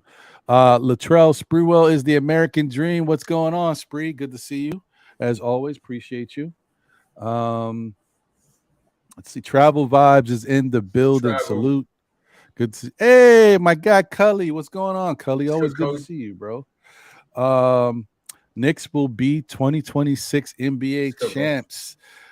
Is in the building. Salute. Good to see you. Ron Sarmiento is here. Salute, my brother. Good to see you. Thank you for being here. Mega NYK, what's going on, brother? Good to see you. Hey, there he is. G Money himself. Gideon Amankwa is in the building. Salute. What's good, G? Ribby RM is in the building. Ribby. Salute. Appreciate you. I don't know if I had highlighted you earlier because I wanted to make sure I said hello. G Robinson is in the building. Salute to you, my brother. G was good. Sincere the Genius is here. Salute. Good to see you, bro. Sincere. Let me see. Hey, what's going on? Visions is here. Salute, Visions. Good to see you. Salute. Keyshawn is in the building. Smash that like button. I appreciate you, Keyshawn. Thank you, Worldwide L. Appreciate that. That was good, bro. Agent Super Argo is here. What's good? This is a new one. Kwabena Achina or Achina. Hopefully I didn't butcher that name too bad. Thank you for being here. I appreciate your support. Thank you for subscribing, and hopefully you enjoy the show. Cam from the Kickback is in the building. What's going on? Allah Wise is here. What's going on, Allah? Appreciate you. All right. Oh, and Walter White just jumped in. Hey, what's going on, Walter? Good to see you. Hey, Parrish Doug is in the building. Salute to you, Parrish. Good to see you as well. So thank you guys all for being here, supporting the show, showing your love. Like I said, please smash that like button. I'm starting to get a little bit more heavy with the smashing of the like button, guys, because you know what? I'm noticing a lot of shows, like buttons not getting smashed, and I'm looking at the algorithm, and positioning is important in YouTube. The more likes you get, the more you go up that algorithm, and the shows stay on people's radars, so new people get to learn about the shows. So thank you guys. Appreciate the love. Appreciate the support. Thank you so much. Felicia Lee is in the building. She says, Ron and D, blessings to you and your family. Thank you. You as well. Yes, exactly. So yeah, guys. Oh, wow, man. Staff is in the building too. Staffer, what's going on? Appreciate you. He said Quentin Grimes' contused right shoulder and Julius Randle's sprained left ankle are questionable for game 1. Yeah. I mean, from what I heard yesterday, they said Quentin was a go. So I think that contused just means he's questionable. So he's going. He's playing. Yeah, Julius is. Yeah, he's ready. Julius is a little bit more of a question mark, so we'll see what happens there. Julius is in game 1. Right? I keep emphasizing that. Guys, I honestly think Julius should sit game 1 out. I know it's important to the Knicks. I know it's important to him. He wants to be there first, and he wants to cleanse that nasty palate, right? Sometimes when it's great to be in this position where you can have a bad series and then say, oh, I get another chance at redeeming myself and having a good series. He wants to be out there, but let's make sure you're right, man. Let's do what makes sense for the team. I think what they should do with Julius is sit him. If he really is his heart is set on being out there, I would sit him. Don't start him. I would start Obi, see how the game is going. The Knicks are looking good. Maybe someone could talk to Julius and say, look, let's just let's play it as it goes. See how it. But if the Knicks are looking bad, and Obi's looking a little overmatched, then if Julius is ready to go and wants to give it a go, then you throw him out there. But I don't think they should start Julius. I really think that they should rest him, but I don't think. Come on, D, you know how it is, man. And knowing Spoelstra, like Ron said, he's clever, and I think he's a very good coach. He's going to test that Randall ankle, and they're going to run that pick and pop to death in that first quarter to see how his health and recovery is. So why not let him rest another game? Let him get it right, because then when he does, because Randall on 100% had issues being off ball and helping and recovering on the 3-point line. So we don't want him 80% or 75% on a bum ankle. I'm sorry, or 60. I meant on an ankle that still needs to be healed, and him running around like that. I would sit him game one, let him get right so that he could be full ready to go. Right. Ernesto Duverge says Mr. Miyagi is on his way to MSG, and Randall and Grimes will be fine. There you go. That's it. So we'll see. We'll see what happens. I hope I'm ready for the healing hands, Mr. Miyagi. Wow. So Keyshawn said something. Now, I said this as one of my things to watch, but Keyshawn said it in a way that it makes it even more dangerous. And I didn't think about that, because that is a very high possibility. That's what he's there for. Keyshawn says, how long until you think Haslam is going to try and start something with Randall? And you know what? My thing is, because Pat Riley is a throwback coach. He's an old school. You know, we saw him with the Knicks. He likes to try to get under players' skin. That's why we had a physical presence. We were the second level of bad boys in the NBA. It was the Pistons, but the Knicks had their own level, right? And I'm concerned about Jimmy Butler getting into Randall's head, or somebody else one. But I did not think about the fact that Haslam does that from the bench, and he could definitely be another problem when it comes to that whole mix of trying to rattle Randall and get him out of his character and just get him caught up in some mess. Yeah. So something to pay attention to. Indeed. And you know, to your point, Butler took Drew out of that series, because he was talk smacking him for a good portion of that series, bro. And it's just, it took him right out of it. They do put that to their advantage. They are undermanned and stuff like that. They will try everything in the book to take guys out of their games, without a doubt. Yeah. Nick Yak says Randall's ankle is not swollen. He is playing and will be subbed out mid first quarter like last time. Well, is he doubtful? I don't know. I didn't see the last report, so I don't know.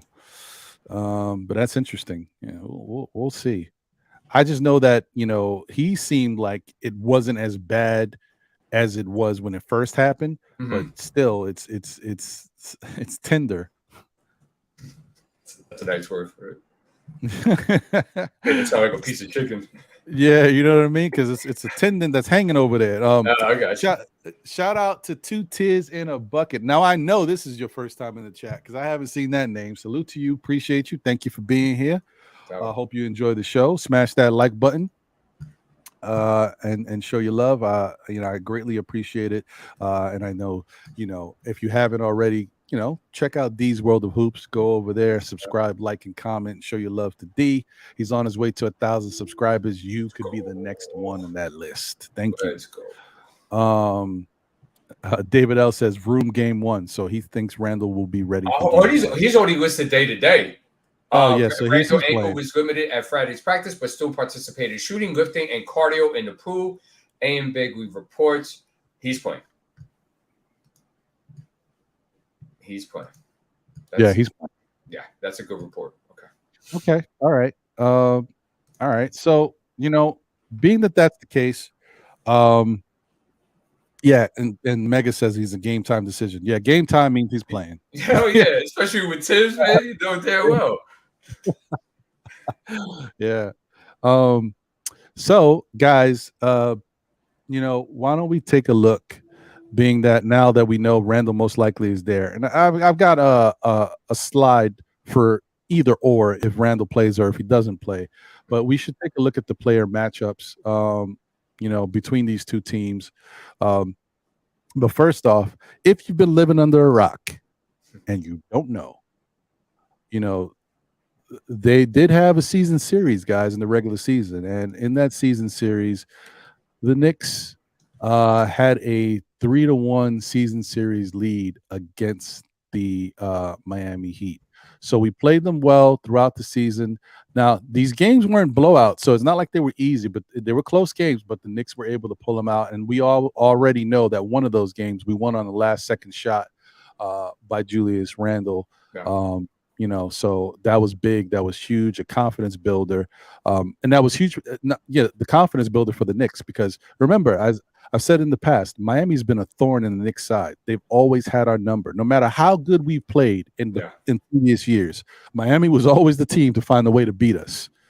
So this was very big and allowed this team to have a lot of confidence. It also showed the impact of Jalen Brunson being here. And a lot of this work that happened here, as far as these victories, happened without Josh Hart. So you can't even say he's part of the – we didn't even have him playing in most of these games. So his addition is impactful in the playoffs. It is a different look for them. So, we got to take advantage of that. And hopefully going forward – it shows. So let's get to these slides and take a quick look at what these matchups looks like. And guys, so this is playoff numbers, okay? So if you look at some of the numbers, it's like, oh well, no, I mean these guys did better than that. No, those are the regular season numbers. These are the actual playoff numbers so far from the first series. Oh man, now I got to load again. I already had this up. I guess it went away once I closed the show and came back. But okay, we're back. Boy, it's taking this time. There we go. All right, here we go. All right, so as you guys can see, point guard matchup. It's Jalen Brunson versus Gabe Vincent. Yeah. And so I mean, just looking at, and I'll just tell you, this is why this is important. Now on the Knicks side, some of Jalen Brunson's numbers are a little worse because it's the playoff intensity, the defense stuff is happening. On the flip side, this is why you got to look at it this way, Gabe Vincent's numbers are better because he's being used more and he's contributing more. So that's why you want to look at this stuff rather than regular season stuff that doesn't matter. Yeah. All right. So, just points per game. Jalen Brunson's 24 points to Gabe Vincent's 13. 4.2 rebounds for Brunson as opposed to 5 for Vincent. It's a wash. 4.8 assists for Brunson as opposed to 1 for Vincent. He's not a facilitator, Vincent. He's a catch and shoot type of guy, really. Field goal percentage. Brunson shooting 43.7, Gabe Vincent 42.4. That's important. So they're neck and neck. This is an interesting one too. Brunson has shot around 40% from three throughout the regular season, but in these playoffs so far, he's shooting 29%, while Gabe Vincent is shooting 42.4. Like I said, once again, these guys, another reason why the Heat are doing well is their guys have stepped up in the playoffs. They're playing better than they were at spurts in the regular season. Free throw percentage, though, I mean, goodness gracious, 95% for Jalen Brunson. I mean, lights out from the line. And then 33% for Gabe Vincent. That's only because he really has rarely gotten to the free throw line. He's only taken a few shots. So that's why that number's skewed. He's a much better shooter from the line than that. But it is what it is. So what are your thoughts on this matchup between Brunson and Gabe Vincent, D? Yeah, no problem. It's not going to be a lot of one-on-one with Gabe Vincent primarily on Brunson. Tibbs will try to go ISO like he did against the Cavs, which Bickerstaff never adapted to that. I guarantee you that the Heat are going to bring that guy over. They're going to be and help right away. They're not going to let Brunson try to create too much. Expect to see Jimmy at some point in the series early on Brunson. Also, Caleb Martin too, stuff like that. Gabe will probably get his shots when he's in the starting lineup, but look for him to go ahead and double congest and try to clog Brunson as much as possible. But if Gabe Vincent's going to guard Brunson head on, we already know that's barbecue chicken. And so, I'm pretty sure Tom will try everything in his power to have that ISO situation there as much as possible. But I don't think Spoelstra will have that. I think they'll throw a lot of different coverages on Jalen Brunson. Yeah. I agree with that. That makes sense. So let's take a look at the next matchup.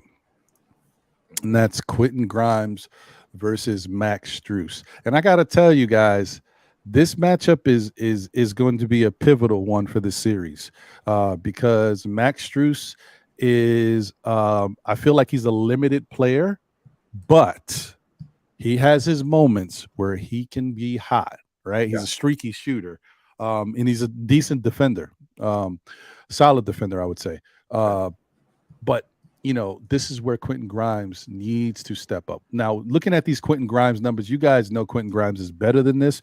But as far as what he did in the Cavs series and the limited games that he played, the 3 games, this is what his numbers were, guys. And imagine that we won in 5, and this is what we got from Grimes. So just think about that. So Quentin Grimes was averaging 3.7 points per game versus Max Strus's 6.4.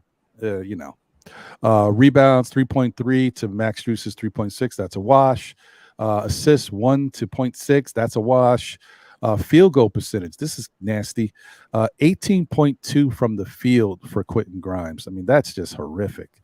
But really, he just really didn't get a lot of good looks. They did a really good job at making sure he wasn't a factor and didn't get a rrhythm.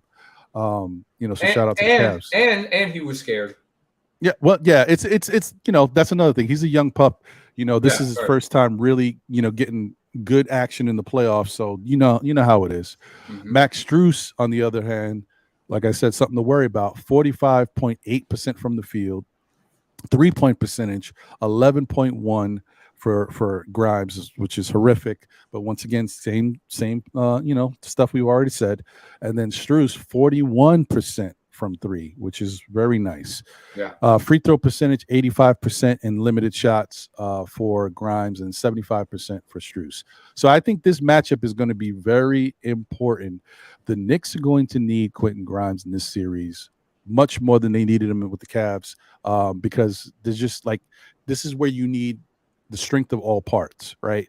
Because not everybody's going to be going good. There's going to be some guys the Miami Heat's going to try to take out of the mix. So we need other guys to step up in areas where you weren't getting things. Like this is one of those, hey, we weren't counting on much from Quentin. We didn't get it last time. This is where we need it. This is where it's an added bonus benefit.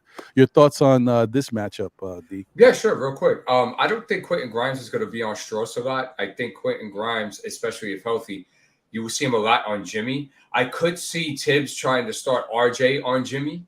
Just because how well, RJ played better. Well, I don't want to say well, but he played better defensively in games 3, 4, and 5. So he might want to give him a crack and see how that goes. But most likely you're going to see Grimes on Butler and you might see RJ on Strauss. And then because then Brunson will guard Gabe Vincent. And so it might be like that. But, if Strauss is going to guard Quentin Grimes, the same thing goes for Grimes this series as it was last series. You have to attack Strauss. You cannot settle for threes. You have to attack. Quentin Grimes has showed us that he could be quite a very good playmaker, especially on his wraparounds and his dump passes in the paint. So we definitely want him in attack mode. We definitely want him to shoot open threes, but we also want him in attack mode as well. We want Spoelstra to go ahead and change that up and maybe bring in Caleb Martin a little bit too early for that, and then sit Strauss down and stuff like that, change up the game plan. So I think that's very important. Right. And just a sidebar note, this has nothing to do with what we're talking about right now. But if you're a football fan, in particular a New York Giant fan, the Philadelphia Eagles just traded with the Detroit Lions for Swift, the running back. And, as Giant fans, you know how disgusting that is. I'm so upset. Whatever. Anyway, okay, guys, the Philadelphia just knows a way to get under my skin. Okay, I'm done. Let's move on, guys. Yeah, so upsetting. So that brings us to this matchup. Oof. Now, this is going to be a bad matchup no matter who we have in this spot. Okay, because one, RJ never really stops Jimmy Butler. 2, even if Grimes is guarding Butler most of the time, but that's how they try to make it work, Grimes just isn't as physical to go against Jimmy. He can try to do certain things to make him uncomfortable, but Jimmy's going to overpower him at different times. And I think he's a little like Jimmy's 6'6", I believe, if I'm not mistaken.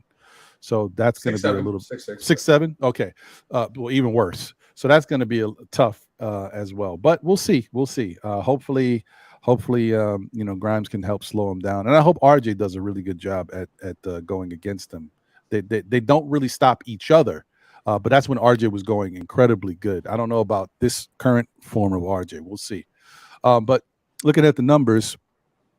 17.4 points per game in this previous series in the playoffs for RJ, 37.6 for Jimmy Butler. Those ridiculous numbers, doubling him. 4.2 rebounds for RJ, 6 rebounds for Jimmy, 2.8 assists for RJ, 4.8 for Jimmy. This is when these numbers get a little wild. 44% from the field for RJ, which is not too bad for RJ. But 59.7, 60% from the field for Jimmy Butler. What are we doing here? You cannot let Jimmy Butler shoot 60% from the field. You're definitely going to lose games like that. That's just ridiculous. Yeah, indeed. 25% from three for RJ.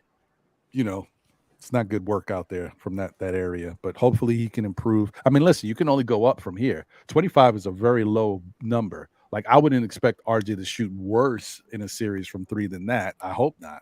So I think it's going to improve a little bit. 3-point percentage for Jimmy, though. Now, that's kind of surprising. Jimmy Butler is not a 3-point shooter, but he has his moments. But 44% from three? I mean, come on, guys. This is unworldly. Free throw percentage, 75% for RJ and 70.8 uncharacteristically for Jimmy. Jimmy's usually around 80% from the free throw line. So interesting stuff, though. Yeah. What do you think about this matchup? Yeah, no problem. So before I get into that, Billy asked a very good question. Well, he didn't ask a question, but he made a statement about Hart should remain in the starting lineup. He's talking about Grimes. He is a more accomplished defender. And you know what? That might happen. See, I think it doesn't matter because Hart, he's going to play 30, 35 minutes anyway. And, and he's going to be on Jimmy Butler for a good portion of the time when he's out there. So I don't think that really matters. But, I can see where guys are coming with that. Yeah. Shout out to the 713 gamer. He said we should trade for Mindhunter. That's an inside joke. Shout out to my guy. Appreciate you, bro. What up, Flame? Yeah, I think that it's going to be interesting. So your thoughts on this matchup, if it pans out to be like this for most of the time, we'll see. Yeah, I don't think you'll see this matchup too much. You will see it because just in the flow of a game of coming back in transition, it might be just matched up. I don't think it might be something that might be planned, but I think, like I said, Tibbs will give it a try, see how it goes. But I think Hart and Grimes, or even sometimes IQ, would be the majority of guys, that will, be guarding Butler. The majority of the time. It's very important for RJ. Now, RJ has done very well against Miami this year. And the reason why that he has is because his game kind of tailors to what the Heat wants you to do, which is score points in the paint. So that fits him perfectly. So expect a big series from RJ Barrett, especially the way he played 3, 4, and 5. The big thing with him is going to be that we want to make sure that he has that same energy, that same focus, and the same, trending towards a good defensive IQ that he was showing in those last 3 games. We want that to continue because these Knicks will have to guard the perimeter this series. So he's got to make sure that he's on point with his help and recovery. He's got to make sure that he's on point with his rotations. He has to make sure that he's running guys off the 3-point line and he's closing out properly. He has to make sure he's doing all those things. So he's going to get his buckets, but the big thing is going to be, and I think somebody mentioned it, I forgot who it was. They mentioned it in the chat that RJ Barrett defensively is key in this series. And I completely agree with that. Yeah, I agree with that as well. Shout out to Parrish Duggar. Appreciate you, my brother. He says numbers don't matter in the playoffs. Well, au contraire, mon frere, I do agree that regular season numbers don't matter in the playoffs, but these are playoff numbers, my friend. So these do matter because if a guy has been lighting it up all regular season, then we get into the playoffs, he's stinking it up. then his numbers in the playoffs do matter, because this is what you got to expect going into the next series if you're fortunate enough to get past the series. Right. So I definitely do think they do matter, because this is how these guys are playing right at this moment. This is what you're about to face tomorrow. Game 1, this is what you're looking to see. Now, how do you combat that? How do you how does RJ capitalize and bring those numbers up and do things to help the team? And how do you slow down Jimmy Butler and bring these numbers down? That's the key. The other thing is, going back to what you were already talking about, D, with regards to what Billy was saying. Mm-hmm. I honestly think that that's probably the way they should go. I don't want to supplant Grimes. I think he was here. He earned his starting spot from the work that he put in.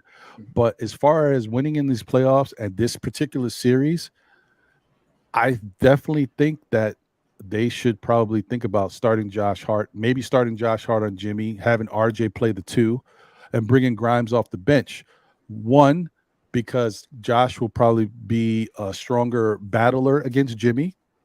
2, I think it might be a good thing for Grimes. I think Grimes being able to come out off the bench with that second unit and get his game going and not have that pressure of dealing with Jimmy Butler as much or whoever else is in that starting lineup, and focusing on that second unit in the bench might get his game going, and it might benefit us more for the life of the series. So that's actually very interesting. Yeah, one more thing that, Grimes showed that he could guard Jimmy Butler in the regular season. So I want to make sure that I'm giving him a steady dose to make sure that he's going to be able to contribute defensively against stopping Jimmy Butler. And for Parrish, the numbers are just a reference. We have to say the numbers because we have to tell you exactly what's been going on. So keep that in mind as well. Yep.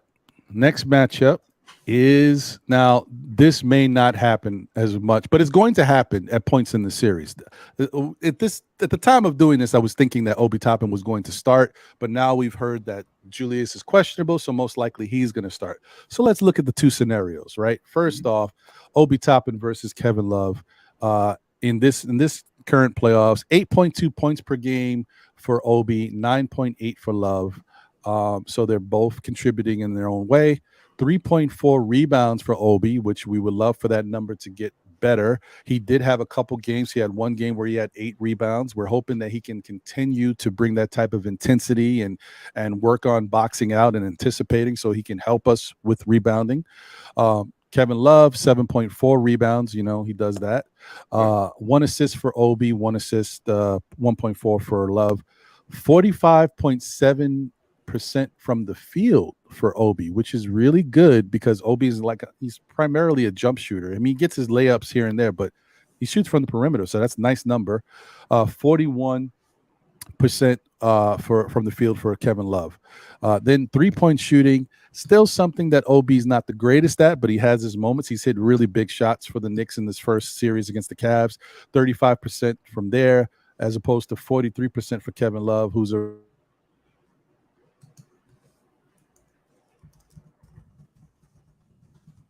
where'd Ron go? Uh-oh. Ron! You okay, bro? Maybe just gotta reload. I'll just clog it up while we wait for you. Randall is gonna start, obviously, for the injury report that we got. You're going to see a lot of that with Love. Very interested to see their pick and pop coverage, especially with Randall. He struggled there this year. Obi Toppin will have his moments where, he's going to have to guard Love.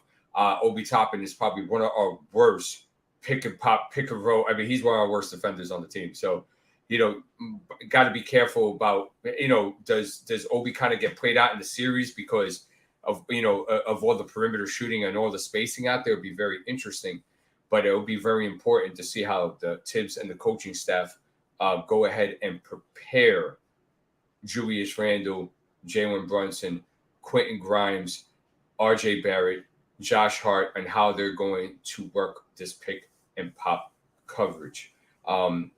It was very monumental in taking care of the Bucks. We have to make sure we're tight on that. You guys do forget that let me see, we go to the numbers, but we didn't do very well guarding the 3-point line this year. We're very inconsistent.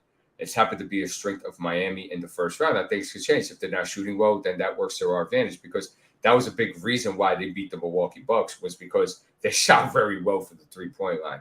So if we're able to relegate that and we're able to be tight in our coverages and stuff like that, we should definitely, if you guys talk about sweep or 5 and stuff like that, that could be realistic.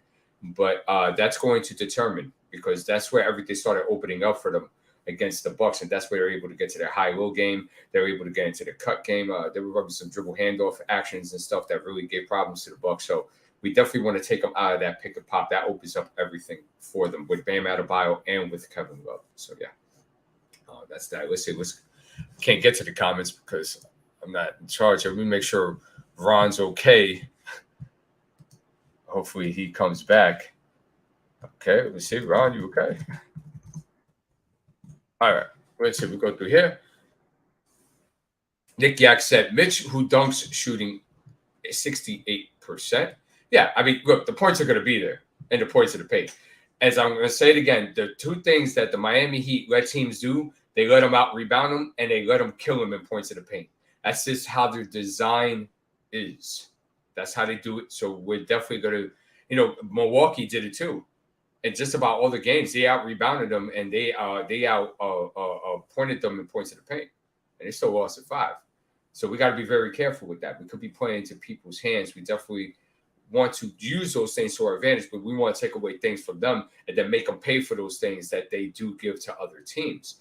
A-Train said, I said earlier, Ron, on Spectrum, Billy goes, I hope Randall doesn't rush back. Nobody or the Heat can run the floor with Obi, and that's a very good point. And that could kind of like balance out as to Obi's lack of defensive prowess and him being to outrun them and him being able to go ahead and sprint up the court. And especially, him beating him off the closeout too. If Love is coming to close him out, I think he could beat Love to that cup every single time and get to the shot that he wants. One of the big things that we're going to talk about a bit later is that we have to attack Kevin Love.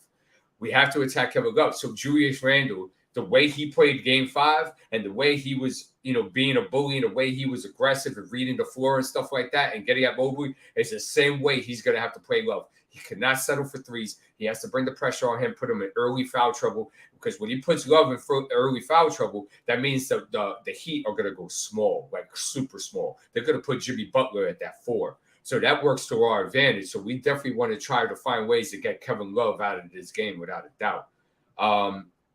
Julian Blum said, terrible at perimeter defense. Okay, Ron just told me this here. Okay, Ron said he restarted everything. He should be back in a couple of minutes. Okay, no problem.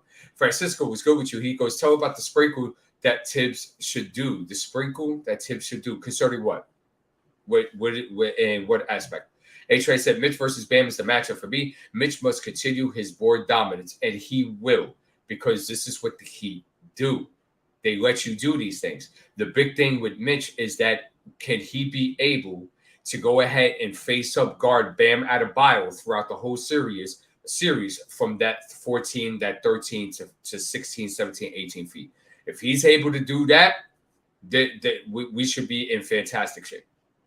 Because, Mitch does hold on to head fakes and stuff like that, especially on the perimeter. So you want to be very careful with that. Make sure to tell Mitch to stay on his feet. Just put his hands up and just contest. Okay, if Bam is going to try to go ahead and abuse him in the paint, that works for us. He has to make sure just to keep his hands up, right, and not jump at pump fakes. That would be very important. Okay, so let's see here. Francisco said our bench. Well, he's pretty much going to run it the way that he's done it. I think he's going to start Grimes. And he's going to keep Hart off the bench because it really doesn't matter. Hart finishes second and fourth quarters. So it really doesn't matter who starts. It will be good to see how Grimes looks and to see how he would be able to guard Jimmy and to see just how he looks off the shoulder and stuff like that. So I think that would be good. Let's see. Paris said final score numbers are the only numbers that affect the next game. Obviously, but other things do too, because there are things that lead to those results and leads to those numbers. So you want to go ahead and make sure that you're tight on those things. Billy Go says, Tibbs might tell Randall to put all his energy on defending Butler. He is the only F the Knicks have that's strong enough to buy. Okay, I see. I'm terribly concerned about Randall playing straight up one-on-one on Jimmy Butler. I personally would not do that. But let's see. Knicks one today says Hart is going to make Jimmy's life difficult out there more than anyone on the Bucks did. Obi running track on Love, and I do agree with that. And that would have to be utilized. I think Hart is, of course, best suited to guard Jimmy, but Quentin Grimes did a hell of a job too throughout the regular season, so we want to keep that in mind as well. Let's see here. I just want to make sure that Julian Blow said the Matrix got him. Billy Go said, Knicks never play well in early games. I hate that game one is at noon. They actually played well the last couple of matinees that they had, so that's a good sign. Yak said, well, all those dunks, they're only shooting 40%. How is that good? I'm not sure who he's talking about. Let's see. And RG the OG said, play Randall at the 5. You might, if they go small and Mitch is ineffective, that could be realistic. That is definitely realistic on that. So that is possible because I think the Heat will go small numerous times in the series. And if Mitch or Ihart are having issues with keeping with Adebayo, don't forget, I think Adebayo had like a 38-point game against us this year. And he was torching Mitch and Isaiah Hartenstein. So it is possible that could be a thing that could happen, that we may go small as well. And I hope that if that does happen, I hope Tibbs will have the mind enough to adapt to that at the right time. Walter said, if you don't know the numbers, how do you prepare for what they do well? You gotta just watch all 87 games. Juice is what I argue pretty much. H.A. said, D's World, do you think Lowry will have any impact in the series? Well, let's look at what he did last series, right? And he was productive for them. Let me go ahead and get to the numbers real quick. And good question. And thank you for the question, by the way. Kyle Lowry, last series, shot 45% for the field, 36% from 3, right? I've got to look here. 2 rebounds, 3.5 assists, almost a steal, a half a block, and he averaged 8 points a game. So I do think that he could help him. How impactful can he be? It's a totally different discussion. But, I want to make sure, I don't care who it is, I am not going under screens, and I am contesting all threes. I want to have Miami feel like that floor is really shrunk, and I want to take away from their space. So it doesn't matter if it's Kyle Lowry, Max Strus, Gabe Vincent, Jimmy Butler. I am running him off that 3-point line. Okay? We cannot have what happened with the Bucks. No. Can't have that. We got to go ahead and run them off that and put them into situations that may make them a little uncomfortable. Okay. David Outside, Hart defense in clutch minutes, nasty, 100% right. Francisco says Deuce plays big. Francisco said also, if Randall plays, should he get more minutes than Obi, just protecting Jew? And I think that would be evaluated on how good the ankle looks and how good he's playing off it, I think would determine that answer. RJ said, let's push the pace and run those guys off the court. RG, you're 100% right. One of the things that we did very well in the Cavs series was that we pushed the pace. So what's interesting is that we did things in that series that were uncharacteristic of us, and so did Miami as well to the Bucks. So it's very interesting to see how these two coaches are going to go ahead and play chess with each other throughout the series. Francisco said, how many minutes does Lowry average? Okay, I'll just tell you what he did in the 5 games against the Bucks, and he averaged 21 minutes to answer your question, Francisco. Okay, 21 minutes, right? Okay. All right, let's see who else we have. Just go ahead and waste some time here till Ron gets back. Worldwide says, run! David O said, not going to BS you guys, but Drew played a lot of tough defense on Jimmy, and Jimmy still killed him. That's the scary part. Knicks one said, it's not about Obi having more minutes. It's about being a deep team with a lot of different advantages, and that should be predicated based on what's happening. Okay, we got Ron back. There we go. Hey, how's it going? You're on mute. Okay, there you go. Yeah. I'm here. I don't know what the hell happened, man. That was crazy. It was like a something. I got caught up in the Matrix. Of course, guys. See what happens. What I say. As soon as I try to do something different, give you a better connection, solid. Look what crazy. Unbelievable. It's crazy. But yeah, I don't know what happened. I mean, there's really bad weather here on the East Coast. Like everything inside the house looks like it's good to go. I don't know what's happening outside the house, if it's being affected by the weather. I have no clue. But whatever, we're back and we're here. Thank you to D for holding it down. No That's problem. why it's great to do a show with a fellow content creator who knows how things are supposed to go. Like, miss a beat. You know what I mean? No problem, sir. And shout out to the chat. Thank you guys for being patient and waiting. And obviously, D held it down perfectly, so the show has that continuous flow to it. And so thank you guys for understanding and rocking with us. Salute to, I see a couple more people maybe that I did not see before. No problem. D-Ras is in the building. Salute to you. Thank you for being here. Appreciate you, my guy. Did I already say? I'm not sure. Dripmore. There we go. Dripmore is in the building. Salute to you, the preferred barber of Still Knicks fans and the Knicks community. What's going on, guys? Shout out to Dripmore and check out his channel, his YouTube channel, if you want to see them premium cuts, and then maybe search him out. Maybe go get your cut in person. You know what I mean? Dripmore he's a maestro with the Clippers, bro. G Robinson in the building. Salute to you, G Robinson. Black Thoughts is in the building. Salute to you. Appreciate you. Also, shout out to Lewis Hedges is here. Salute, Lewis Hedges. Like I said, Dripmore, G Robinson. Appreciate all y'all. Thank y'all for being here and rocking. Yeah, I think I got everybody. Yeah, if I missed you guys, I apologize. Well, Billy Goat, I actually didn't give you a proper shout out to you, Billy. Appreciate you. But we have talked about you and your comments. Thank you for being here. And guys, this is, we did this on purpose, right? This was an example of what the Knicks need to do. Next man up. See, that's why I left the show, so that D would step up and you guys got to see that we don't miss a beat. See that yeah, you figured it out. That was it. Yeah, there was no issues. We just wanted to show you how it's supposed to work with yeah. Up for debate is in the building with Slash Scoop, Best Knicks podcast. Let's go. Appreciate you, man. Thank you, man. We try our best to give you guys some information. It may not be loved by everybody, but you gotta look at things the right way, man. We all want our Knicks to win, and I think they will win. D says he thinks they win in 6. I think realistically 6 might be where it goes to, but I'm all about the sweep. I'm getting sweepy. That's right, folks. I'm sorry if it's too much for you. You can't handle it. I know it's getting a little crazy. I know I'm out there. Some might say I've jumped out the window. See if I know the ledge. Yeah, it's tough, but I'm there. I'm with John. We in solidarity on this one. So we'll see, but it's definitely going to be very tough. The Knicks are just in a situation where I think they're playing with house money.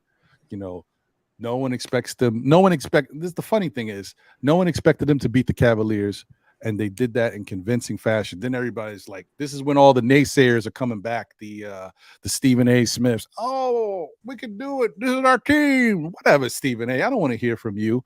I don't want to hear from the only person that I would hear from at ESPN that I can respect is Kendrick Perkins, because from the beginning, Big Perk, which I don't love him for everything, but when it comes to the Knicks, he's been on point and he's been a straight shooter.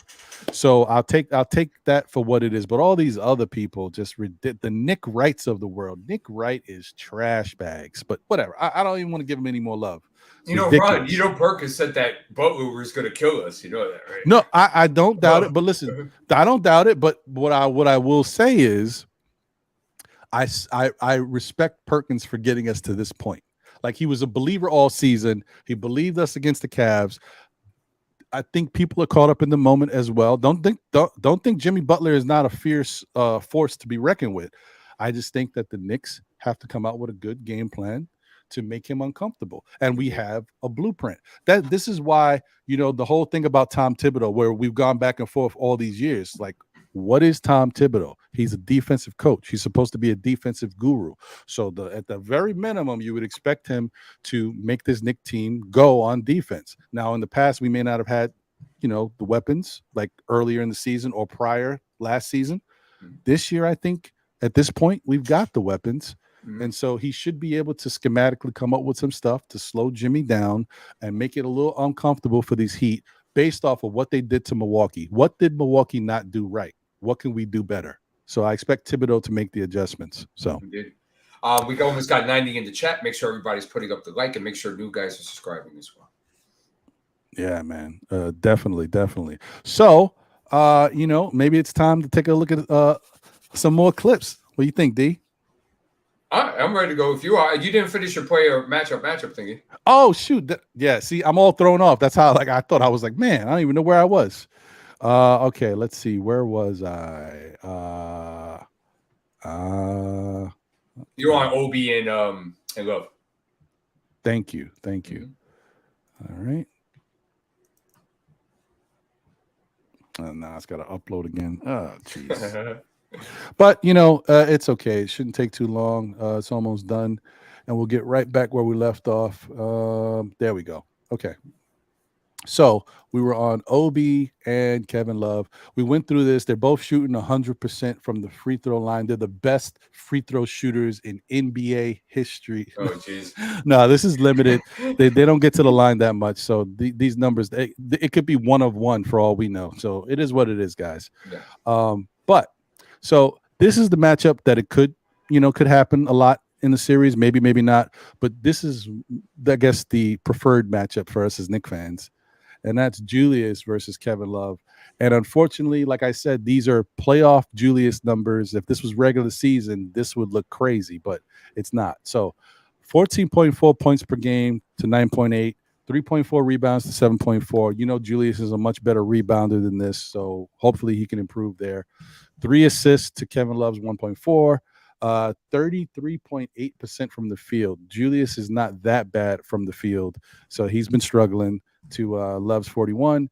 23.5% from three-point line to Love's 43. Julius is a 33% free throw shooter for the season. Three-point shooter for the season, and he's really struggled in the playoffs. So hopefully he can bring that number back up. And then 70% from the free throw line. That's a more realistic number because obviously Julius takes more free throws than what Kevin Love takes. So, but yeah, this is if this is the traditional matchup, just what's your thoughts on Julius versus Kevin Love? Yeah, we talked about it a bit while you were going. Oh, okay. But I'll skip through it real quick. Just that pick and pop coverage is going to be key as to that matchup. And Julius Randle also has to make sure, or Obi Toppin, it doesn't matter. They have to make sure that they are attacking Love at all times. No settling for threes, none of that crap. Attacking him at all times. The way Randle was attacking Mobley in Game 5 and reading the game is the exact Randle I expect to go ahead and get at Love. Obi Toppin's going to have to do the same thing as well. Agreed. All right, so that brings us to our last matchup, starting lineup matchup, and that would be center. That's Mitchell Robinson versus Bam Adebayo. Okay, guys. Now, Mitch is not the biggest scoring threat out there. We know that, and this is where Miami has a nice advantage as far as this spot. So 8 points per game for Mitch, 17.4 for Bam. Bam should be a problem there. Hopefully Mitch and Hartenstein and whoever else can help slow him down a little bit, or maybe that's what we want. We got to see. 9.8 rebounds for Mitch. That's a very nice number because, Mitch is a very good offensive rebounder, but in the last few games of the regular season and getting into the playoffs, he's been much better at overall rebounding. He's been fantastic. So good for Mitch. 9.8 to Bam's 8.6. 1 assist for Bam. 1 assist for Mitch and then 5 assists for Bam. That's huge. Yes. That's another thing that I know D has already talked about repeatedly in the show. Like, we've got to watch him because he's facilitating. He's basically in the same exact role that better scorer, by the way, but that Golden State does with Draymond Green. Draymond Green plays the same role, and he's been really beneficial in the past for them when it comes to facilitating and helping the offense go. Something to watch. Field goal percentage, 64% from the field for Mitch, which is great because he's been fantastic at these putbacks, grabbing the rebound, getting it right back up and scoring or getting to the free throw line. He's been very aggressive. This has been a beautiful thing to watch with Mitch, as opposed to 46% for Bam. But with Bam, he doesn't stay under the basket as much. So obviously, if he stayed there, his numbers would go up in this position. But he's on the perimeter sometimes in the mid-range area, and he's moving around a lot. So 3-point percentage, neither one of them shoots threes really. Bam might take one once in a blue sky. Yeah. Well, there's a lot of blue skies, but you know what I mean. Full moon. Free throw percentage. This is a big one, guys. This is another one that's important. Yep. Mitch shoots 36% in these playoffs from the free throw line. Yikes. Yeah, as opposed to Bam, who's 81%. Mr. Knock it down from the line. That's going to be huge. So, as one of the things I had mentioned before is that I'm very concerned about is the Knicks bigs staying out of foul trouble. If the Knicks bigs are on the court, we have a very good chance of winning a lot of these games because they can definitely help. But if they're in foul trouble, that might be the death of us. Just saying. Yeah. Okay. Your thoughts on this matchup? Yeah.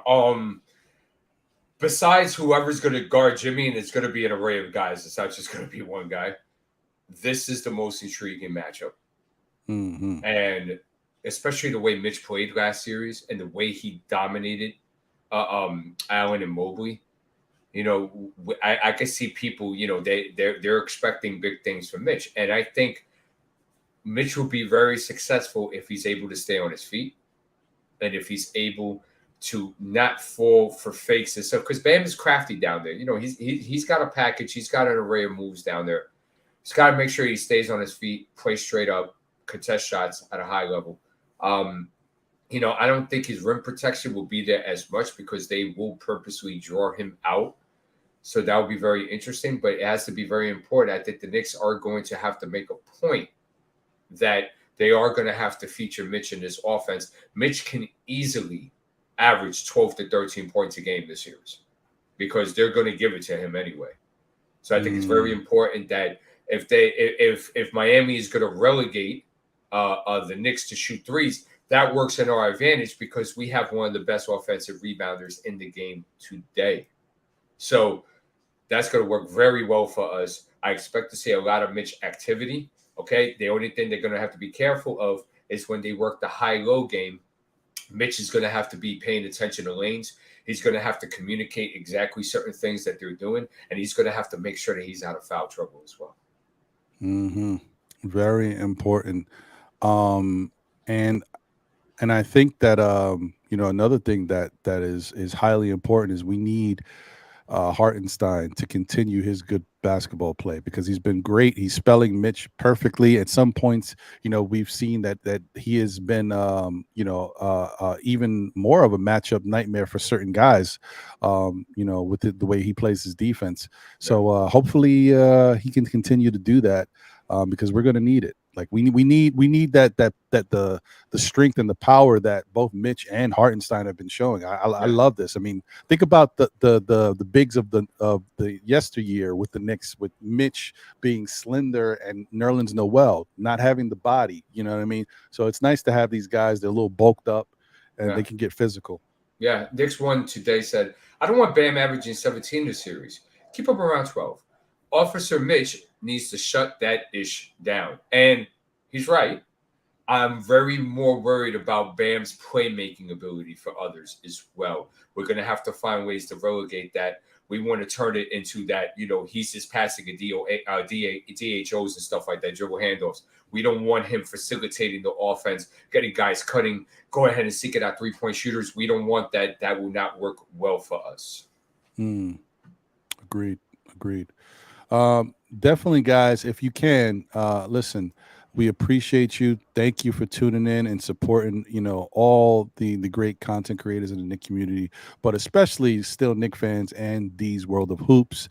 Smash that like button and show your support. Like I said before, the YouTube algorithm, they need to see it. They want to know if you love still Knick fans and if you love These World of Hoops, man. Show your love, man. Smash that like button. Do that for us. I appreciate it. It's a big help. You don't understand how much of a help it is. And I can't stress it enough. So thank you guys. We got 94 people in here. Nice. I think we got around 64 likes. That's, we can get them likes up, man. Show some love. Yeah, let's see what we can do here. Thank you guys. And then for those who may be new and may not know, that if you're on your mobile device, hit that live chat button, drop the window down, hit the like button, and then hit live chat up again, and you get right back where you were. And it's like you never left. So thank you guys. Appreciate that. Thank you. All right. Yeah, no problem. So that is that, guys. And now we can get back into a little bit more video breakdown and analysis. Where do you want to go from here, D? Okay, so a very important thing for us, besides on how we're going to cover Jimmy, right, is that we have to make sure that we stay attached to shooters at all times. A way that the Heat will beat us in this series is if we let them do at the 3-point line what they did to the Bucks. If we let that happen, we're going to be in a world of trouble. So we have to make sure that we're guarding the 3-point line. We have to make sure we're helping recovering. We cannot go under screens. Okay, that's something I'm going to emphasize as well. And also, too, we have been shaky at guarding the 3-point line, especially in transition. Okay, we have to fix this stuff up coming Sunday. So this segment is called Must Stay Attached to Shooters. All right. Okay. So go ahead, you can play. So RJ Barrett, Emmanuel Quickly sometimes, Jalen Brunson, they have a habit sometimes of going under screens. This cannot be done. This is playoff time.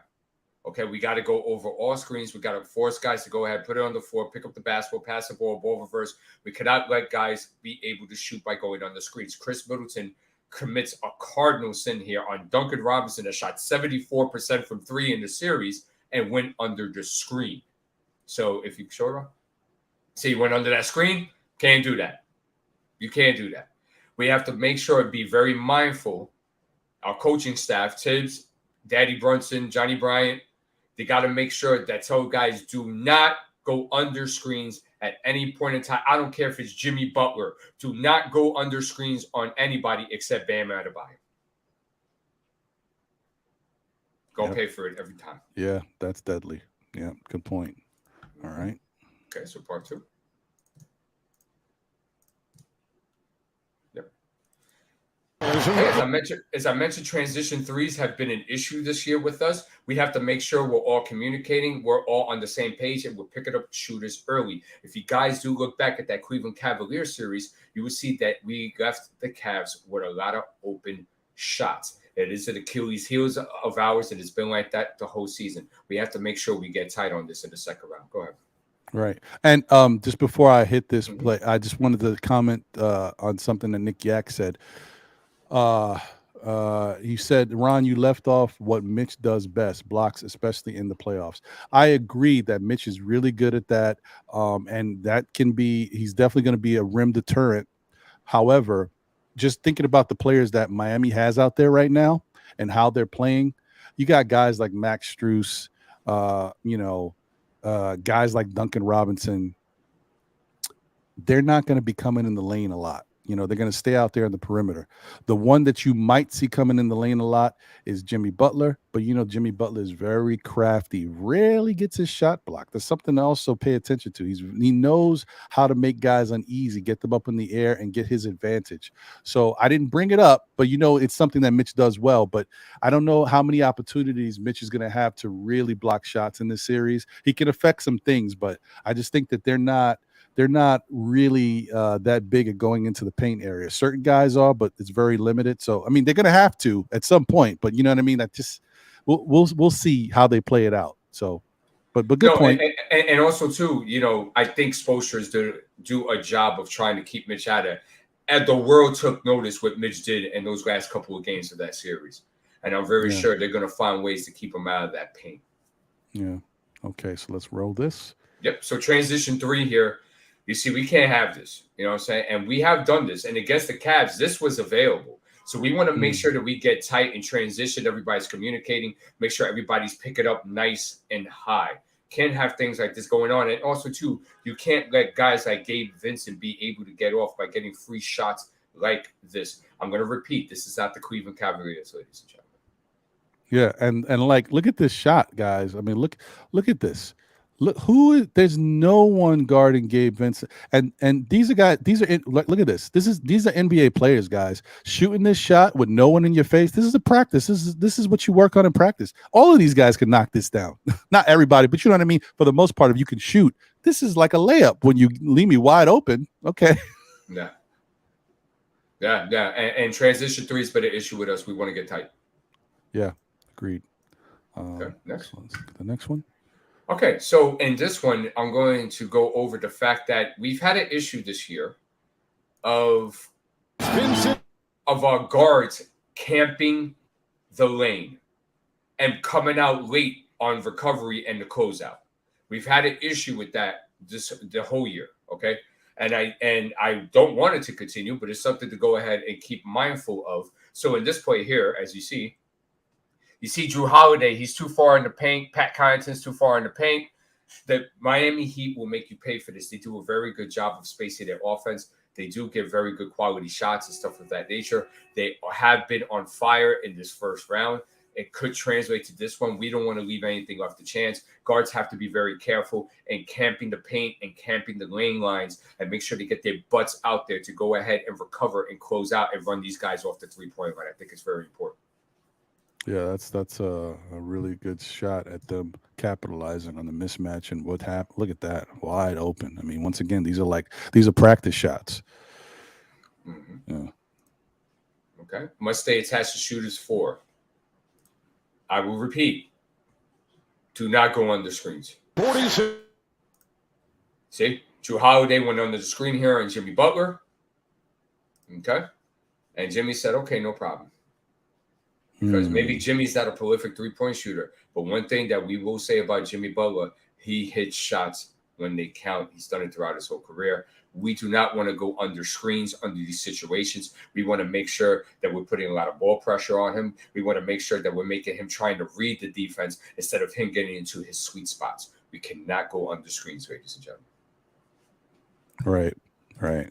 Yeah, that's like, whew, I mean, look at that. And he's right. He gets right to the perfect spot, right at the line. He's not shooting too far out. He knows his range. Like, he's able to knock that down. Yeah, that's a very good point. Yep.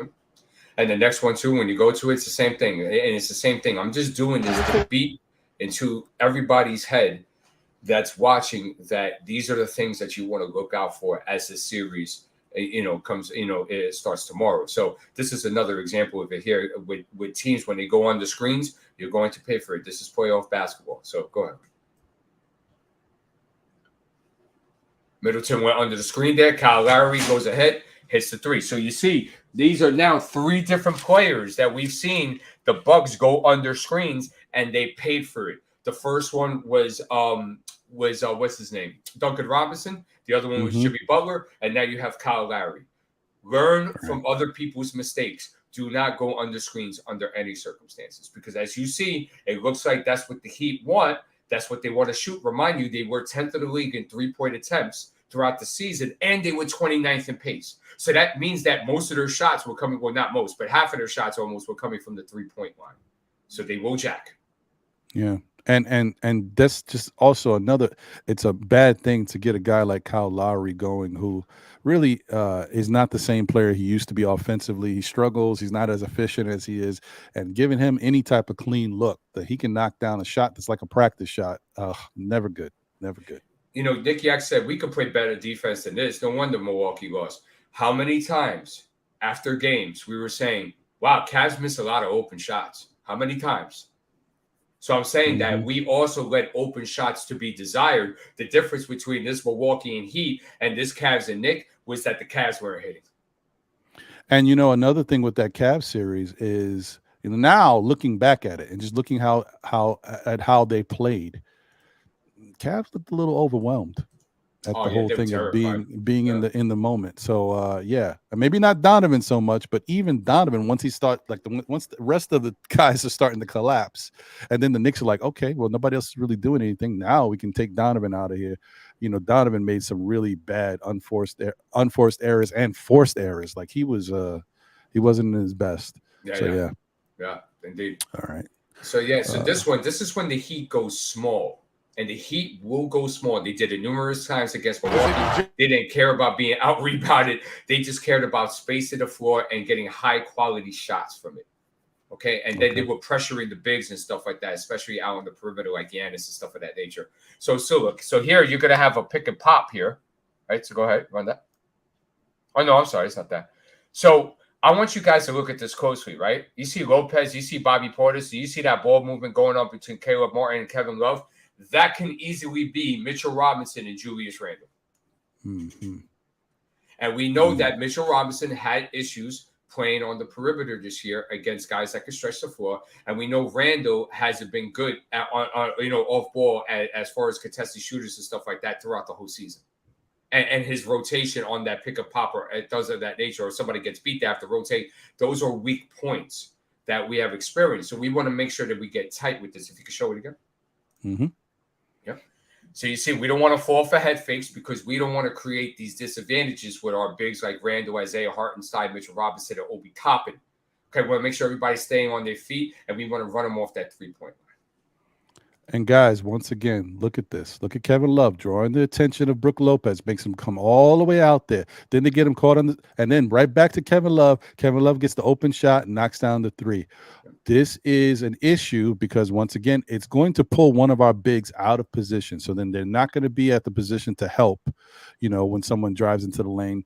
2, this is another issue where you see this is something the Cavs could have used against us, but they allowed him to walk, and Miami capitalized by picking him up. So that's why Kevin Love could be a really big part of this series, depending on how the Miami plays it. I'm sure they're going to play it that way to get, like what Dee said, to draw our bigs out of the paint, because that's where we've been able to not only affect. See, this is the key.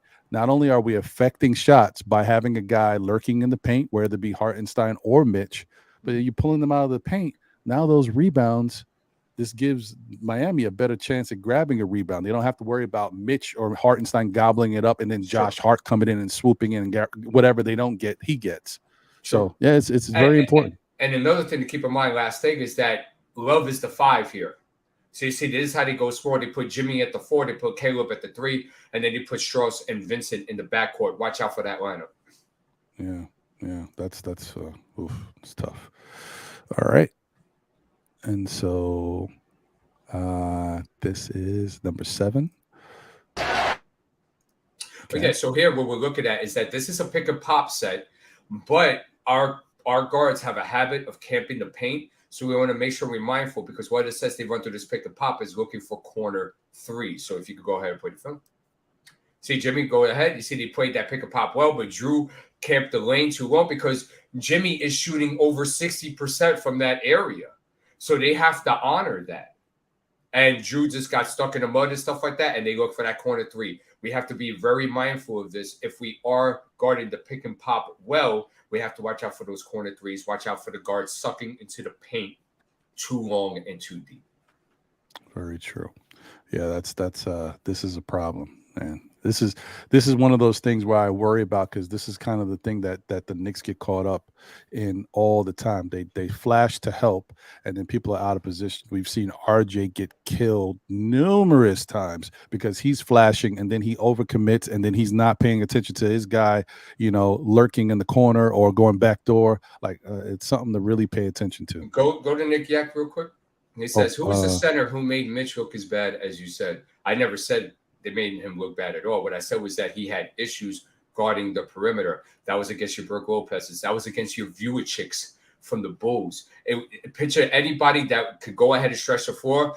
Mitch had an issue. Bam Adebayo had 38 points, 36 points against us earlier this year because of those type of things. So there are plenty of examples to look at. You could just go to ESPN game by game, Mitchell Robinson, and you can go ahead and find out for yourself. Okay. And then this is number 8. Okay. Yeah. So in number 8 here, let me see what I have here is my notes. Okay. I have here. Okay, so this is Vincent and Love in a pick and pop. Okay, so watch out for this too. You see, they run a lot of pick and pop, and this is what I try to tell you guys. You see, and so we got to be very mindful with this. We got to make sure everybody's taking their sides, everybody's talking, communicating, everybody's helping for covering. We do not want to give these guys open shots. Yeah, see, now this is where things are. That's a tough pick and pop matchup because that's two guys. Either one of them can knock down that 3. Yeah, that's And the thing about this though is even though this is a pick and pop set with two guys who can both knock down the 3, it's also two guys that are not really going in the lane and driving to the basket. So there's got to be a way that you can kind of combat this and take this away. Like, okay, neither one of these is great at finishing in the paint. So, and I know it's easier said than done. I always get mad and flip at guys when I'm like, because it's the NBA. So I know guys it seems easy, but it's not. I always say a guy like Kevin Love, just like Kevin Love's not going anywhere. You know what I mean? But yet he always is able to get some separation and get these shots off because, I mean, I don't know how, it's just how the game is played because you're not like, oh, let Kevin Love beat me off the dribble. Let's see it happen. Like, but it's one of them things. Mm-hmm. So that was that series of videos. And once again, thank you to Dee for helping break that down because this is stuff that we have to be mindful of. Shooters is when it comes to the Knicks defense, we've complained about it ever since Tom Thibodeau has been here. It's always the Achilles heel. We are leaving 3-point shooters open. We've done a better job at trying to close out in the playoffs, but even in these cases, in these games, there's been certain games, some more than others, where we're leaving guys open. There's people getting good looks. So we just have to be mindful of it. And hopefully the Knicks can try to stay at home a little better. And we'll see what happens. Mm-hmm. Yeah, indeed. And, we get those things tight. We should be in a very good position to win this series easily. Okay, cool. Yeah, so guys, I think that this is the point of the show where if you guys have any questions that you would like to ask or want us to talk about, by all means, put it in the chat.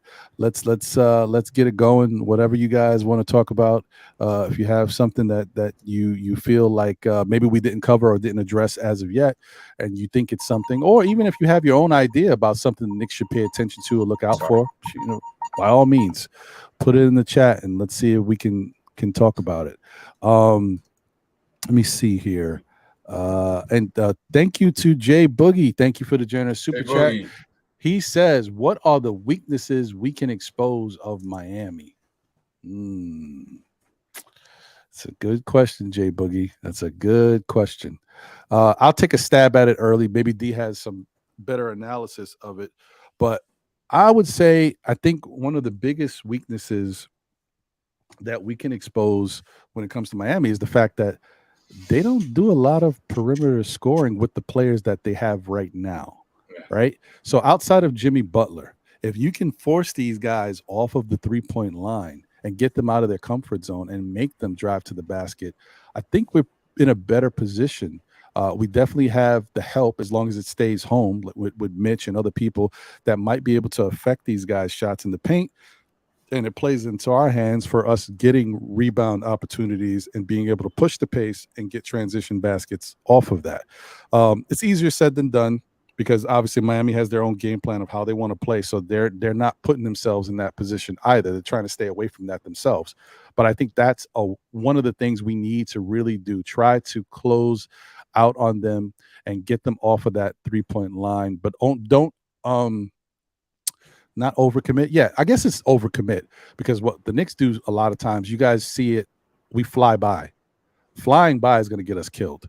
If somebody's out there on the 3-point line, and you're flying by trying to do that whole thing, you're out the picture. Now that guy is either going to take the shot or he's going to fake it and go into the lane. You want to kind of stay around there so you can still affect somebody on defense, whether it not be the guy that you just flew by or tried to fly by. Maybe you can pick up the next guy that's going to be available when they try to pass it. Whatever it is, I think they have to do a much better job at that. Another thing that I think they need to do a better job at is, and I just think that this is something the Knicks have to do against any team, stay out of foul trouble. I just think that's important. And, Miami, especially Jimmy Butler, knows how to draw fouls. Yeah. There's certain guys like the James Hardens in the past. I don't know how he is these days at doing it, but Jimmy Butler's been crafty. He's great at getting people in foul trouble. And the Knicks in the past were young. They were inexperienced. Mitch used to get killed all the time. RJ got moments, but they're better at it now. And they're smarter. So I think they can do a better job of staying out of foul trouble. And Hartenstein, too. Hartenstein came here being a guy who got into foul trouble all the time. And he's improved so much throughout the season. So you got to stick to that. Because if the guys ain't out there, it don't matter. We ain't gonna be able to do much if these guys don't get the minutes out there being able to affect change. Yeah. Your thoughts, D? Yeah, no problem. So a big thing is that without Tyler Hero, they're down a shot creator. So I think it's very important to relegate the playmaking for Butler and Adebayo and make other guys do it that are not going to be comfortable doing it. So I think that's very important. Another thing, too, is that, if we take away their 3-point prowess, then us abusing them in the paint becomes that much more significant now. So it's very important that we run them off the 3-point line. And then when we do so, when we get these possessions, I think it's very important that we do pound the paint, get to the free throw line, get these guys in foul trouble. They want to go ahead and give up plus 50 points in the paint. That's cool if that's what you want to do. But we got to make sure we do our job at running them off that 3-point line and relegating their 3-point makes. Very true. Shout out to Kevin Middleton. Yeah, he says, I only worry refs control game, giving Jimmy 25 free throws when nobody touches him. Could be an issue. That's the thing that we might have to worry about. Now, in this first series, for whatever reason, I'm not mad at it, but the refs allowed these guys to play on both sides in both arenas. Like the Cavs were getting away with stuff, but they allowed the Knicks to play and get away with certain things too. Because don't get me, there were certain things that I saw. Mitch whacked a couple people, not all the time, but he didn't get called. So they were letting these guys play. Now we don't know. This is a new series against a new team, another new arena. Maybe these refs call things differently. So that could be a factor, something to pay attention to. Indeed. Let me see. Let me see. I'm just trying to go back because I didn't want to see if there's somebody else who put something. Okay, no, we answered that. All right. All right. Okay. RG, the OG said the Knicks picking up 92 feet and pressing the Heat with or without Deuce on the table. Absolutely. Absolutely. Because you want to make Jimmy Butler's life hell. Yeah. I mean, and yeah, I would agree as well. I want him completely uncomfortable because Milwaukee let him like it was like a Sunday stroll out there, and it's like, nah, man, you got to put pressure on this guy. Yeah, that definitely is important. And on the flip side, offensively, we got to make Jimmy Butler work.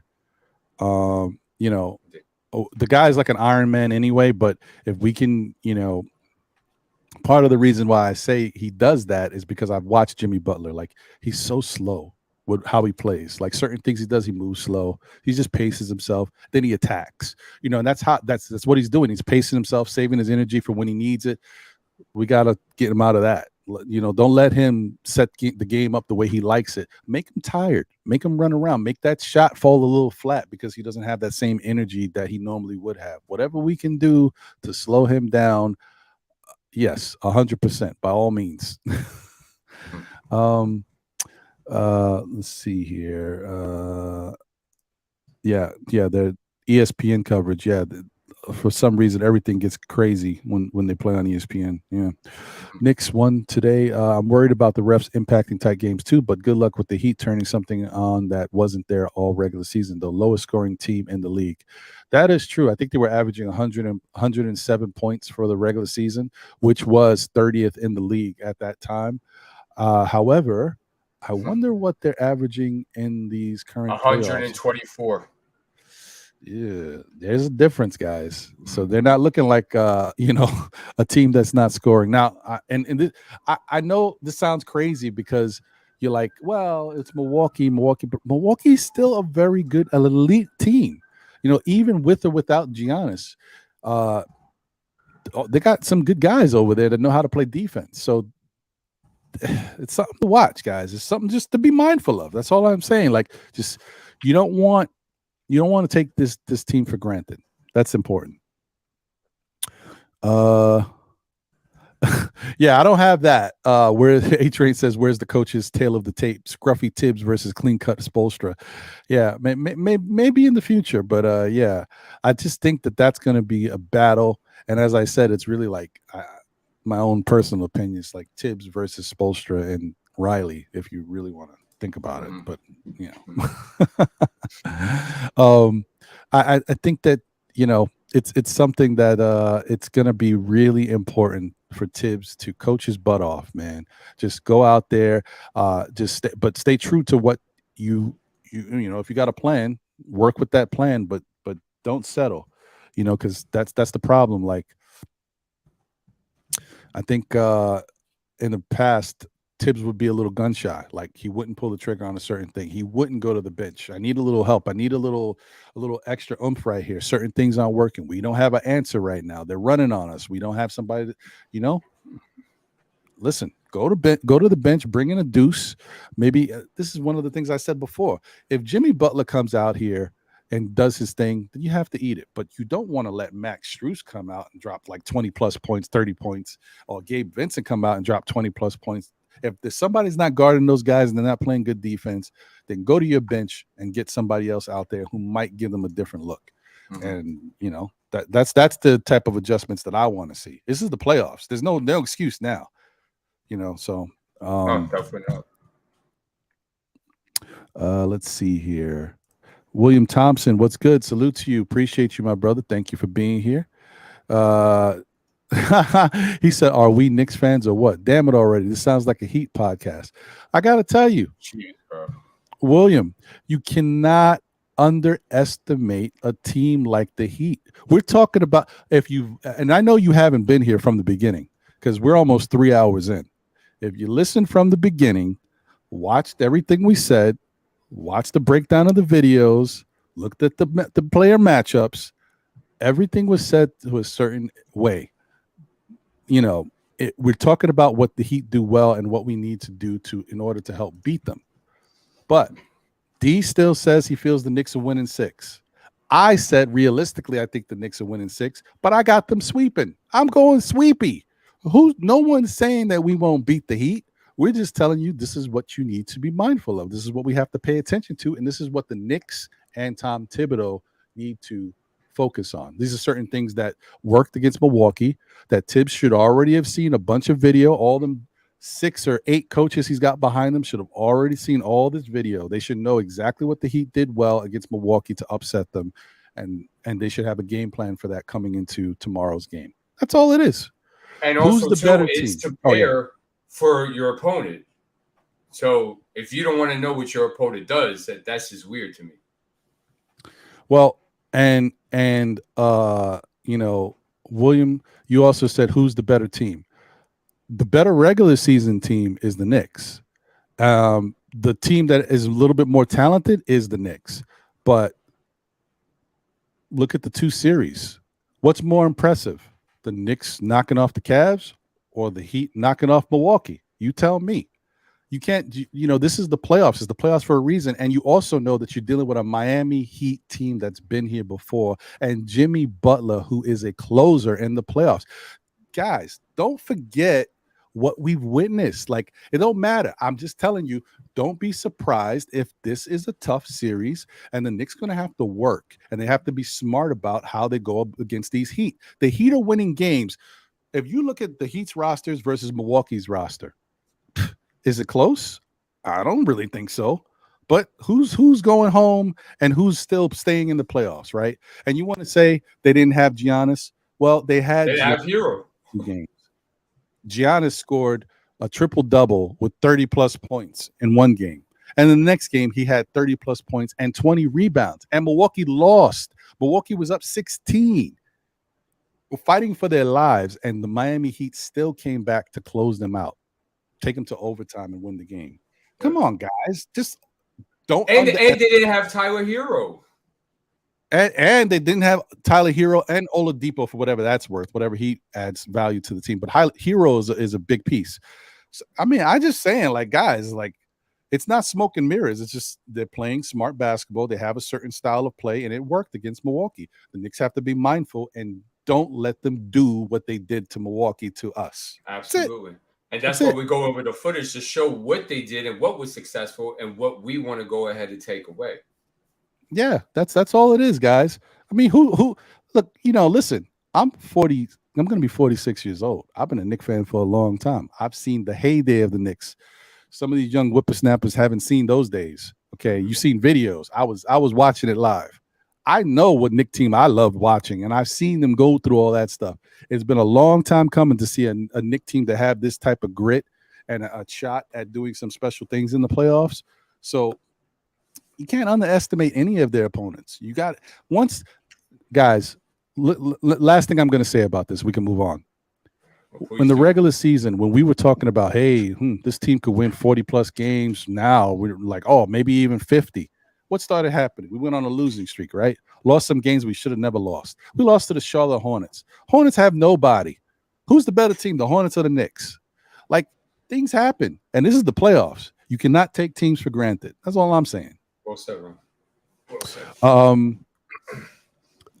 But I hear you. I will say this, William. I like the confidence. I like that you're big on your team. You know we're the underdog. We keep getting counted out no matter what we do. Good. Let's use that. That's our bulletin board material as fans. That's their bulletin board material as players. Use that to your advantage. Keep always having that thing on your back like no one respects you, and just play basketball and show the world. As RJ says, we're going to shock the world, or whatever his phrase was before. And he said that for a long time. It's now might be a chance for it to come true. Let's see. And New York, a Rowley fan is right. A real fan is right. Yeah, we also said Antonio as well. Yeah, exactly. Like, that's all we're saying, guys. I'm with you. The Knicks is going to beat the Heat. I'm confident in that. I'm just telling you, it's not going to be easy, and we don't fool ourselves. If we get too cute, then we could get surprised. Okay, let's see what else we got here.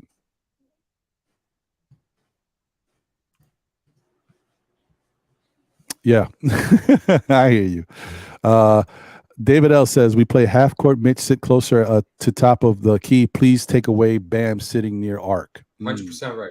Mm-hmm. He's 100% right. You want to take away his passing ability, and you want to take away his mid-range prowess. He didn't shoot well last series, but he is capable. Oh no. Oddly enough, William, I don't know if you've seen. We're the underdogs. No, we're favored. The odds makers have us favored. Yeah. But if you listen to all of the analysts on ESPN, on CBS, on whatever, we're the underdogs once again. They all picking. Even I was surprised. I was watching, and I try to stay away from these people, but I was watching TNT, and Charles Barkley picked the Knicks to win, but Ernie picked the Knicks to lose. Kenny, Mr. New York, picked the Knicks to lose. Shaq picked the Knicks to lose. Like, we're always the underdog. Right. Shout out to Paris Duggett. Thank you for the generous super chat. He says we gotta physically beat on them because Butler, Lowry, Love, and Bam are fragile. Bam has a chronic hamstring now. Hit them, bump them, run them with depth. Yes. I agree with that. I think that's the new style of Knicks basketball in these playoffs, because we've got the Warriors here. We got guys, even if Jalen Brunson, he's not the best defensively, but he's got heart and he knows how to be physical with what he's doing. Josh Hart is a monster. Mitch has been playing physical. If Julius is out there, he'll run through a wall or make them run through him. So that's going to be something. So, yeah, I think that's correct. We got to do as far as physicality, the same thing we did against the Cavs, we need to do against Miami. I would agree with that. But smartly, because this is a new series, new refs. And as I said, we need to stay out of foul trouble because these refs could call everything. We don't know. Mm-hmm. Yep, and agreed, William. Analysts don't matter. I know. They're fair weather fans like Stephen A. Ooh, disgusting, that guy. Yeah. JJ says guys hate the Knicks, especially Shaq. Well, in this case, I would say he loves Jimmy Butler more than he hates the Knicks. He just, he ain't going against Jimmy. Yeah, and JJ Kenny's still mad he didn't get the Knicks GM job. Facts. That's 100. I believe that. and you know what happened too? Like on a narrative point, like it was so astounding what the Heat did that it kind of overshadowed a bit our astounding job that we did in the first round, because it was only the sixth team in league history to take out the number one seed, and it was the Bucks, and it was in 5 games, and Jimmy went absolutely nuclear. So they're probably running with those narratives and creating it like that. But we also had an astounding series as well. Yeah, and I think that's the key for us. Like, our depth is the key. That no matter what, as good as guys Brunson's been playing, Randall was playing in the regular season, our depth is key, because once we get into that bench time and their benches against our bench, that's when we can extend the lead or get back into a game or keep a game close. That's going to be huge for us once again in this series. There's no other way to look at it, because look at what they're doing. Look at what they're doing with players not there. And they don't, even with Hero healthy, I was like, man, Miami don't have a lot over there, and they were still winning games. Crazy. I was shocked what they did in that first round. It's unbelievable. And then the other thing to not dismiss as well when it comes to the Knicks, say what you will about how the Cavs looked in that series, but part of it was the Cavs and then some of the young players not being ready for the moment. But part of it was the Knicks being physical with them, banging them, giving them such physicality that they couldn't really adjust. Like, everybody was talking about Mobley and Allen coming into the series, and Hartenstein and Mitch outworked them and out physicaled them like they were puppies against them. You know what I mean? So it's definitely it's Knicks deserve a lot of credit. Plus, the other thing is, we're talking about a top 10 offensive team in the Cavaliers, top 10 defense. But more importantly, going into the postseason, Cavs were number 1 in defensive rating. So you could be saying that was the top defensive team. Mm-hmm. Yeah, didn't look like it. Not at all. Just more facts on facts, if you will. Francisco Carrillo says, "I like Knicks like being overlooked." Yeah, I agree. I think they love the underdog. They've been underdogs for like 3, 4, 5 years now. In some cases, it was obviously warranted, but they love that. Yeah, it's nothing like it. There's another thing to mention as well. We're undefeated this year and holding teams under 100 points. So it's very important that we don't let the Heat do and score 124 points a game like they did against the Bucks. So, and they obviously push the pace more, and we push the pace more as well. So we got to be very mindful of that. Yep. Agreed. Smash that like button, guys. Appreciate you guys. Show your love for the show. Thank you. As I said, helps tremendously. Shout out to Kareem Grant. What up, twin? I see you. Good to see you as always, brother. Nick Yak says he also feels like part of it was the Garden, the fans and that atmosphere, because they had a chance in game 3 and 4. But yeah, listen. Oh no, they were electric. Home court, man. The Garden stepped up, and the Knicks have struggled traditionally this season at winning games at home, but towards the end they got better, and in the playoffs it seems like it's helping them. So yeah, it's huge. It's definitely huge. Walter White said, not to harp on the Cavs series, but if the refs don't allow Allen to run amok in game 2, it would have been a sweep. Well, that's fair. That's fair. Yeah. That's legitimate. And Mobley was cleaning up the glass in that game too, and getting a lot of easy looks on putbacks and types of things. So yeah. I think Garland had 34, 35 that game too. So yeah, Garland was, I mean, guys, that was unconscious. Garland was like, forget it. And that's the thing. You going into the series, you don't think that a guy playing lights out unconscious basketball can affect the way the game is played. Look at what Garland did in game 2. Look at how it put us on our heels, and then it gave them confidence, and they really bought in. And their defense intensity started getting crazy. They started trapping and doubling and putting us into errors. So why can't that happen for Miami? Why can't Jimmy Butler have one of them remarkable games like he had against Milwaukee, and they feed off of it and put us in a bad situation? It's just stuff that we got to be mindful of. We could still win the game. Don't matter, but you gotta be ready for it and make the proper adjustments. Indeed. So, yeah. Let's see. Lion of Judah said, Ron and D, y'all must remember that everybody is somewhat counting us out, but what they fail to realize is that we have players who play with heart, no fear, my opinion, and thoughts. Shalom. Yeah, no, listen, that's good. That's like our it factor. Our it factor. We got, the bench play, our depth is huge. But the other thing is the intangible is the grit and the heart and the physicality that our guys are showing. Like they're not backing down.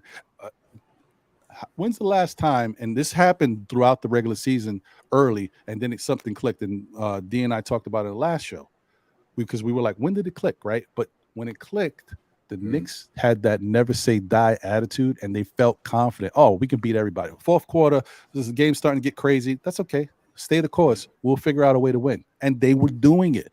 Old Knicks teams in the past, even when we got the 4th seed 2 years ago, we couldn't close out those tight games. We lost a lot of fourth quarter matches. So something clicked this year with the addition of Jalen Brunson, with the addition of Josh Hart. We now have that grit and that never say die, and we're ready to, take on all comers and deal with all challenges. So yeah, I'm with you on that. Indeed. And to veggie back what you're saying, clutch. We haven't had a player, maybe Melo, but beside Melo, we hadn't had somebody in the clutch that is as efficient and is as nasty like Jalen Brunson is. We haven't had that. And here's another thing too. We haven't had pit bulls on this roster in forever. Okay. And now we got 2 of them. If Mitch continues the way he's playing, he could be a third. Randall has his moments where like he's complete pit bull and stuff. We haven't had that. And you can see that more of the pit bull is coming. RJ Barrett was showing pit bull. Like when you have that solidified in your culture, right? And it's there at the foundation, it's going to express to everybody else because it's done by your leaders. And that's the big difference that we haven't had in the last 23 years. 100%. 100%. Jay Boogie, shout out to you once again. He said, I'm glad Mitch is already signed. The way he did the Allen, he took Jim Kelly and put him in the acid and got him off that island and into the dragon. Suddenly, I would like to leave your island. Man, you come straight out of a comic book. Yeah, man. Come on, man. Play around with my Bruce Lee movies, man. Yeah, that's a good one. D-Raz says they have their hands full. We have our hands full. We have bigger hands. That's some simple logic there. That's dope. I like that. That is dope. Francisco Carrillo says the deeper we go, MSG is the 6th man. You know what? I don't doubt it. And listen, the other factor here is the Knicks should be playing very comfortably because Florida is like another home for Knicks fans. Although I do think Pat Riley and the Heat organization might do some sneaky stuff, man, and kind of try to get more Heat fans in the building than they normally would have in these type of circumstances because it's the playoffs and they understand that about New York. But we definitely have a lot of New York contingency in Miami. I expect to see the Fat Joes, the Diddies, the Noris that live out there. You Knicks fans, don't front. Get out there and support the team. I expect to see all that. Oh yeah, it's gonna be there. Yeah. Yep. William Thompson says, don't forget we have skilled players too. Nobody's forgotten. Yep, we do. Let me see. Paris Douglas says Jimmy Butler getting a regular season whistle is our biggest concern. I'm telling you, you'd be surprised how the refs can make it difficult for us. Oh yeah. Vision says we 4-1 with the Cavs playing C+ ball. Heat played their A game to beat the Bucks. Yep. We still have levels to get to, and I think the Heat will cool down. It's a chance. That's a good assessment. Yeah. That's a chance. Yeah. And you know, a shout out to Jarvis LaFleur. Salute. What's good, Jarvis? Good to see you. Barrett says B-level talent rosters with depth is the new big three. Lion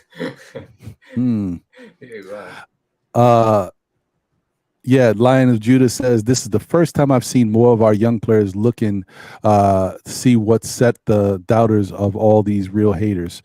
Well, you know, this is their time to shine, man. Like as I said before, me personally, my thought is that the Knicks are playing with house money. I'm already very happy with what I've seen from them this year. They've already done something they haven't done in 10 years. Yeah. I'm very happy. No, I have some expectations. Yes. Do I think they can go further? Yeah, fine. But I'm also happy with what I've already seen.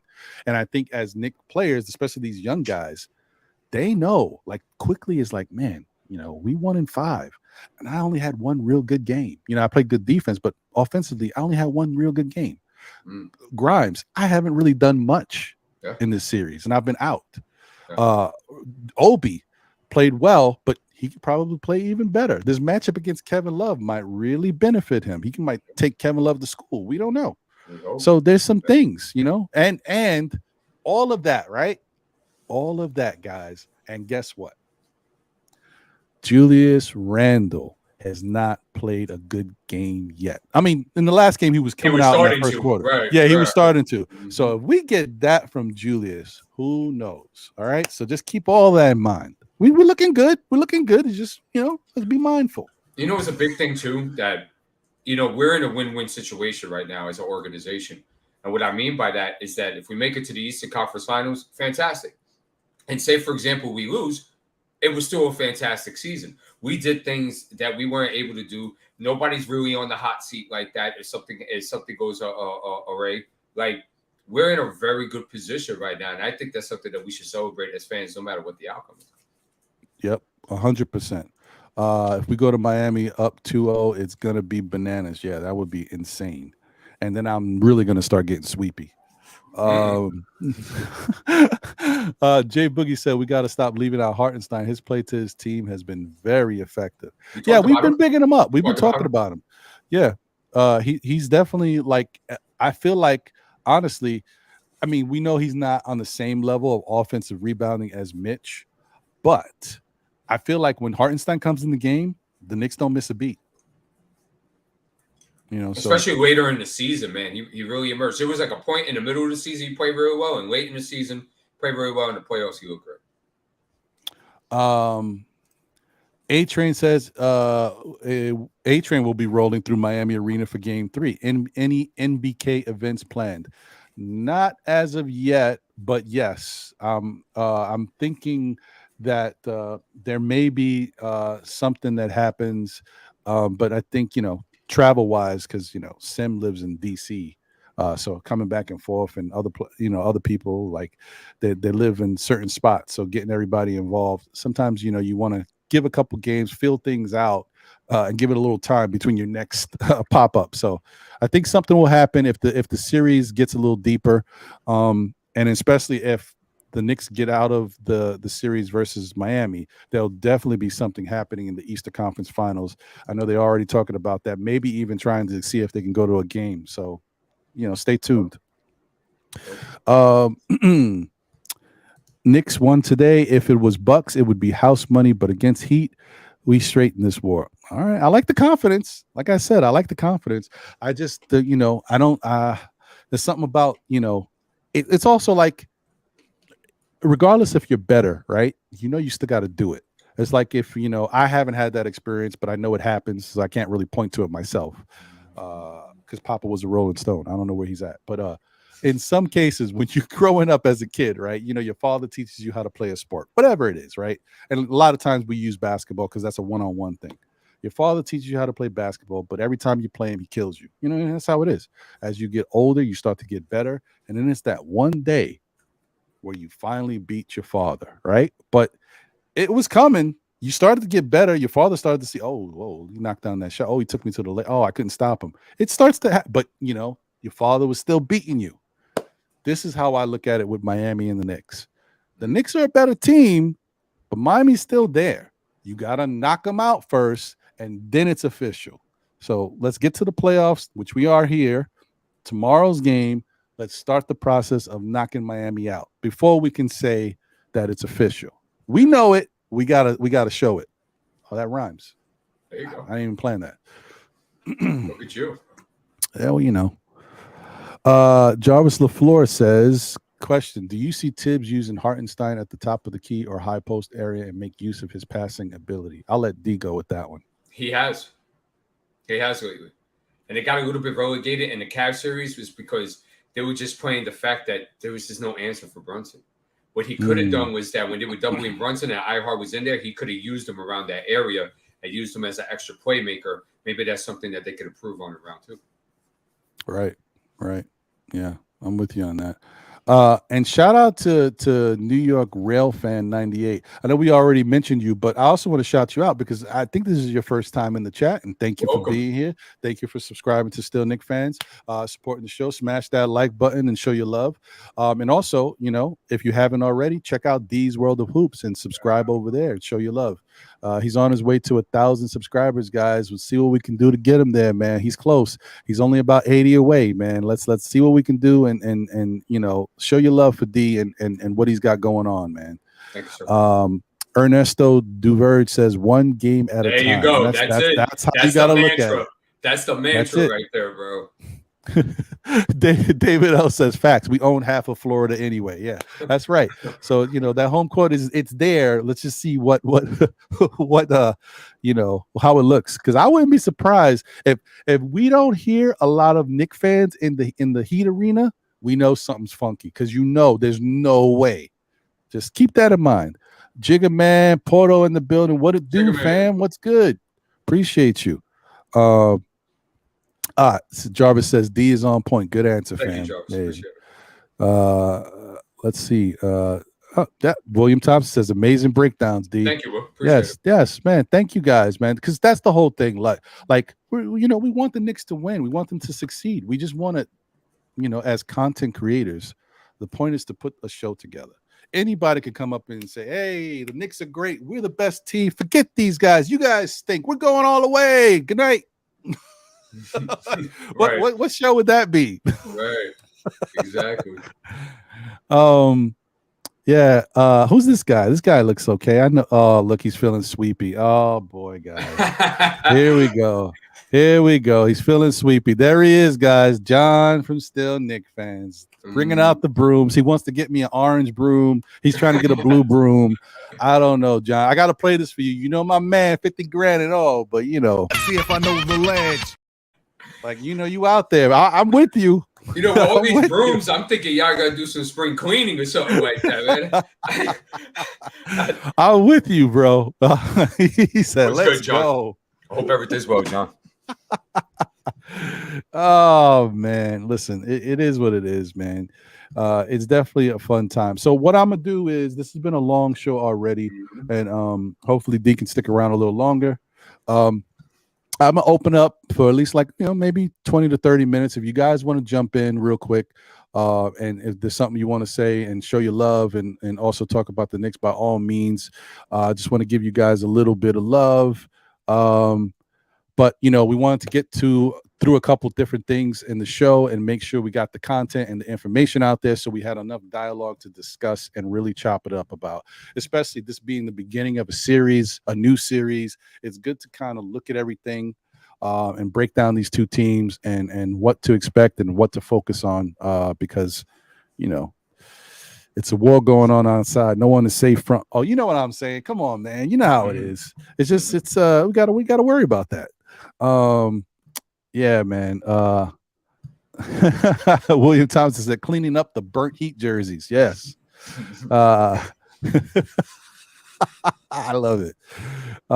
Man, yeah, it's a really good time to be a Knicks fan. We should all be very happy, man. Absolutely. We haven't seen this in a long time. And I love it because for the diehards and for the people who are older and been around and seen stuff, this is great. But I like it for the new people. Because the new people get lost in the narrative. Oh, the Knicks stink. The Knicks this dysfunctional. The Knicks never do anything right. Knicks don't know how to draft. Knicks don't know how to develop. Knicks don't have any star players. Like that's the narrative that the young people look at and say they shortchange. They overlook at the Knicks and like we're nothing. And it's not the case. And I said we like if I'm on the team getting that paycheck, and I am not. But you know how it is. Very soon. Yeah. So like I said, once again, if you guys want, by all means, the link is there. You're welcome to come in and chop it up for a little bit if you can. If you can't, it is what it is. But Sherwin said fathers should know when to stop playing with this. Yeah, we're all about that. Yeah. That's not a lie. That is not a lie. Let's see. Jarvis says, John, salute, brother. I would love to see a sweep, but I'm hesitant about that. But I like it. Yeah, I like the energy. That's great. Yeah. Come on, I'll take it. Silk Sutton is in the building. Salute to you, Silk. Appreciate you. He said, Ron, my favorite Obi quote, I'm learned to hit first and not waiting to get hit. It's a great quote. Wow. That is, yeah. That's good. That is really good. I hope we see more of that. I hope we see some aggression from Obi going forward. It would be a very nice change of pace. It would give the Heat something to worry about that they're not worried about right now. Imagine if Obi starts to get aggressive, goes into that lane, and Heat players start to think, oh, man, Obi's trying to dunk on us. So as a Heat player, I'm like, give him 2 steps. That way, if he's trying to get past me, I'm ready. Okay? That's when Obi can say, all right, let me pop this jumper. You gave me these 2 steps. I'm freed.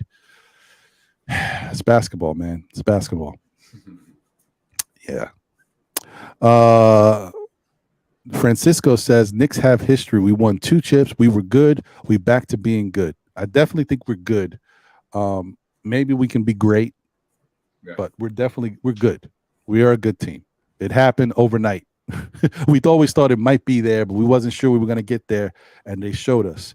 They showed us that we are there. Thank you to Jalen Brunson. Thank you to Josh Hart. And thank you to the rest of the guys. So now you get these guys. Jalen comes in, helps the culture, gives it a different look.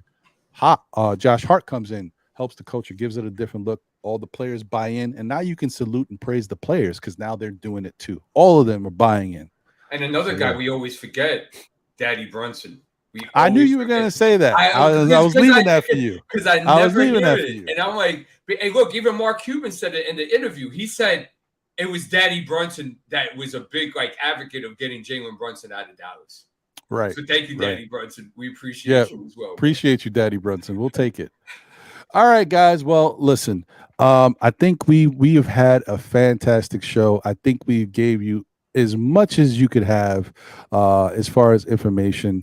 Wait, hold on 1 second before I continue. John says, fellas, I was on the YMCA court today, played a full against some high school kids, 16 to 18-years-olds. Happy to say I held my own. Okay, John. Yeah, do the damn thing, man. He's saying that as he's in a bucket of ice in the tub. Talk about Neosporin ran out. I'm hurting. John might have went out there and made some moves and missed every shot. I felt good. That's funny, bro.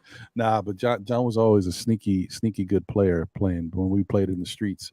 He's John's one of those jack of all trades guys. He could do something in everything, all sports. So shout out to you, John. Nick Yak said, and get well soon and recover "Oh well. yeah. Heal up. Epsom salt, man. Maybe put a little lavender so it smells better." Nick Yak says, "Great job again, guys. But the chat sees us having a deeper team with probably the best player in Brunson, or at least close to Butler, and winning the rest of the positions. Go Knicks." All right, listen. I like the confidence level. It's good. Look, it's better to have the narrative that we can do it and we are good rather than we stink and we're the laughing stock. So I'll take it. That's all. And we just want to keep in mind that we just want to be cautious. You never go into something too what's the word I'm looking for? Like overconfident or arrogant, because that's how you get your ass whooped. And I'm sorry for cursing there, but that's how you get your butt worked. And a good soldier is always prepared, and we want to make sure that we're firmly prepared. That's what John. He said he's in the ice bucket right now. Oh, man. Nice. Okay, guys. Well, listen, it's been a great show. I thank you guys for being here and showing love, chopping it up with us. Smash that like button on your way out, please.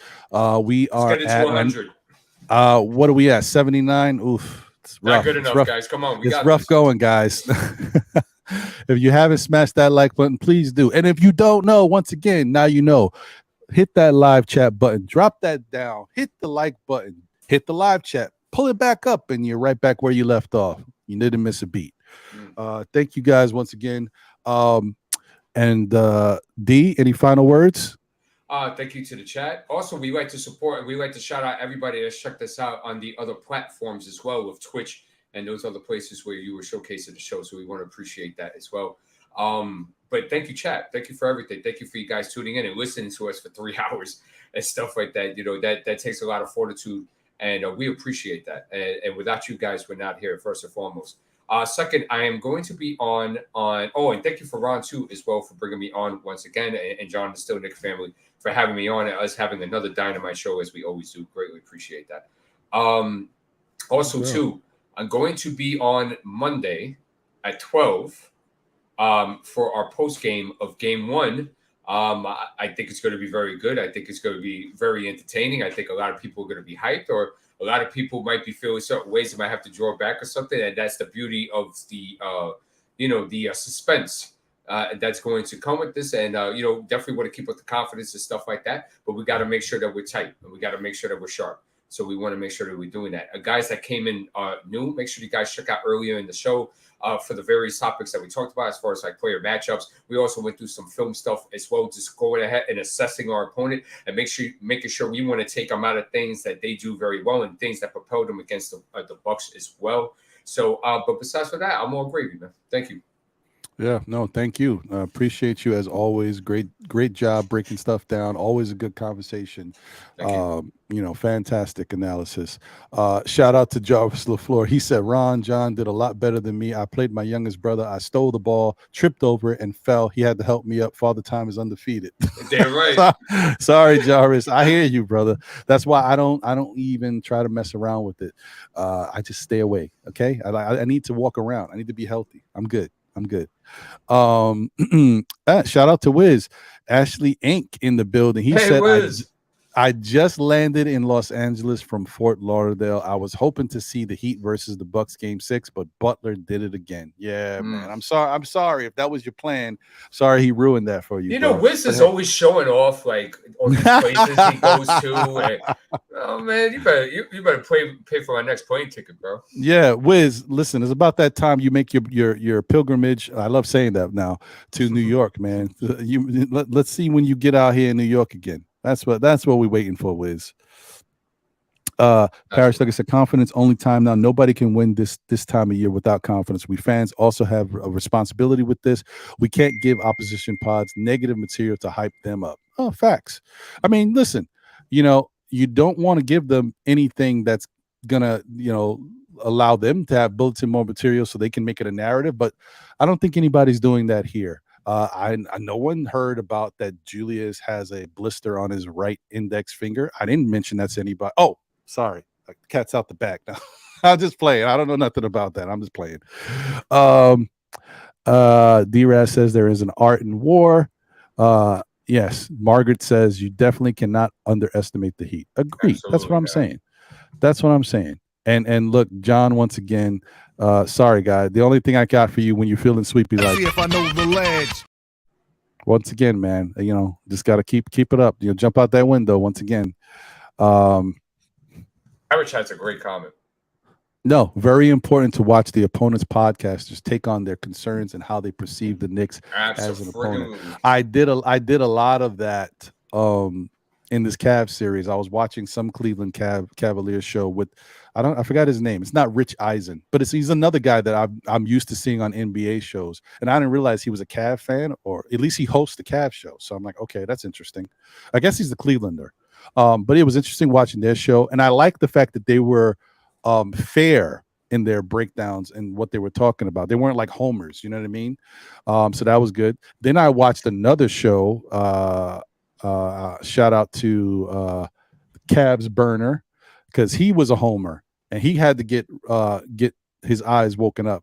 He was talking about the Knicks aren't as good as the Cavs. Donovan Mitchell's the best player on the court, all this stuff. And by game 4, it was the Knicks are better than the Cavs, and Jalen Brunson is killing Donovan Mitchell. He doesn't know what to do against him. Yeah, so it was, I'm watching. I'm taking a look. Shout out to Jersey Shore. Appreciate you. Thank you for being here. And guys, anybody who's tuned in late, please smash that like button, show your love for the show, and watch the replay. If you got a little time, why not? It was a really good show. As Diaz said, we broke down a lot of stuff, video and everything. It was jam-packed with content. I took a little quick hiatus. My internet went out, but D was here to keep holding it down. So we were all right, man.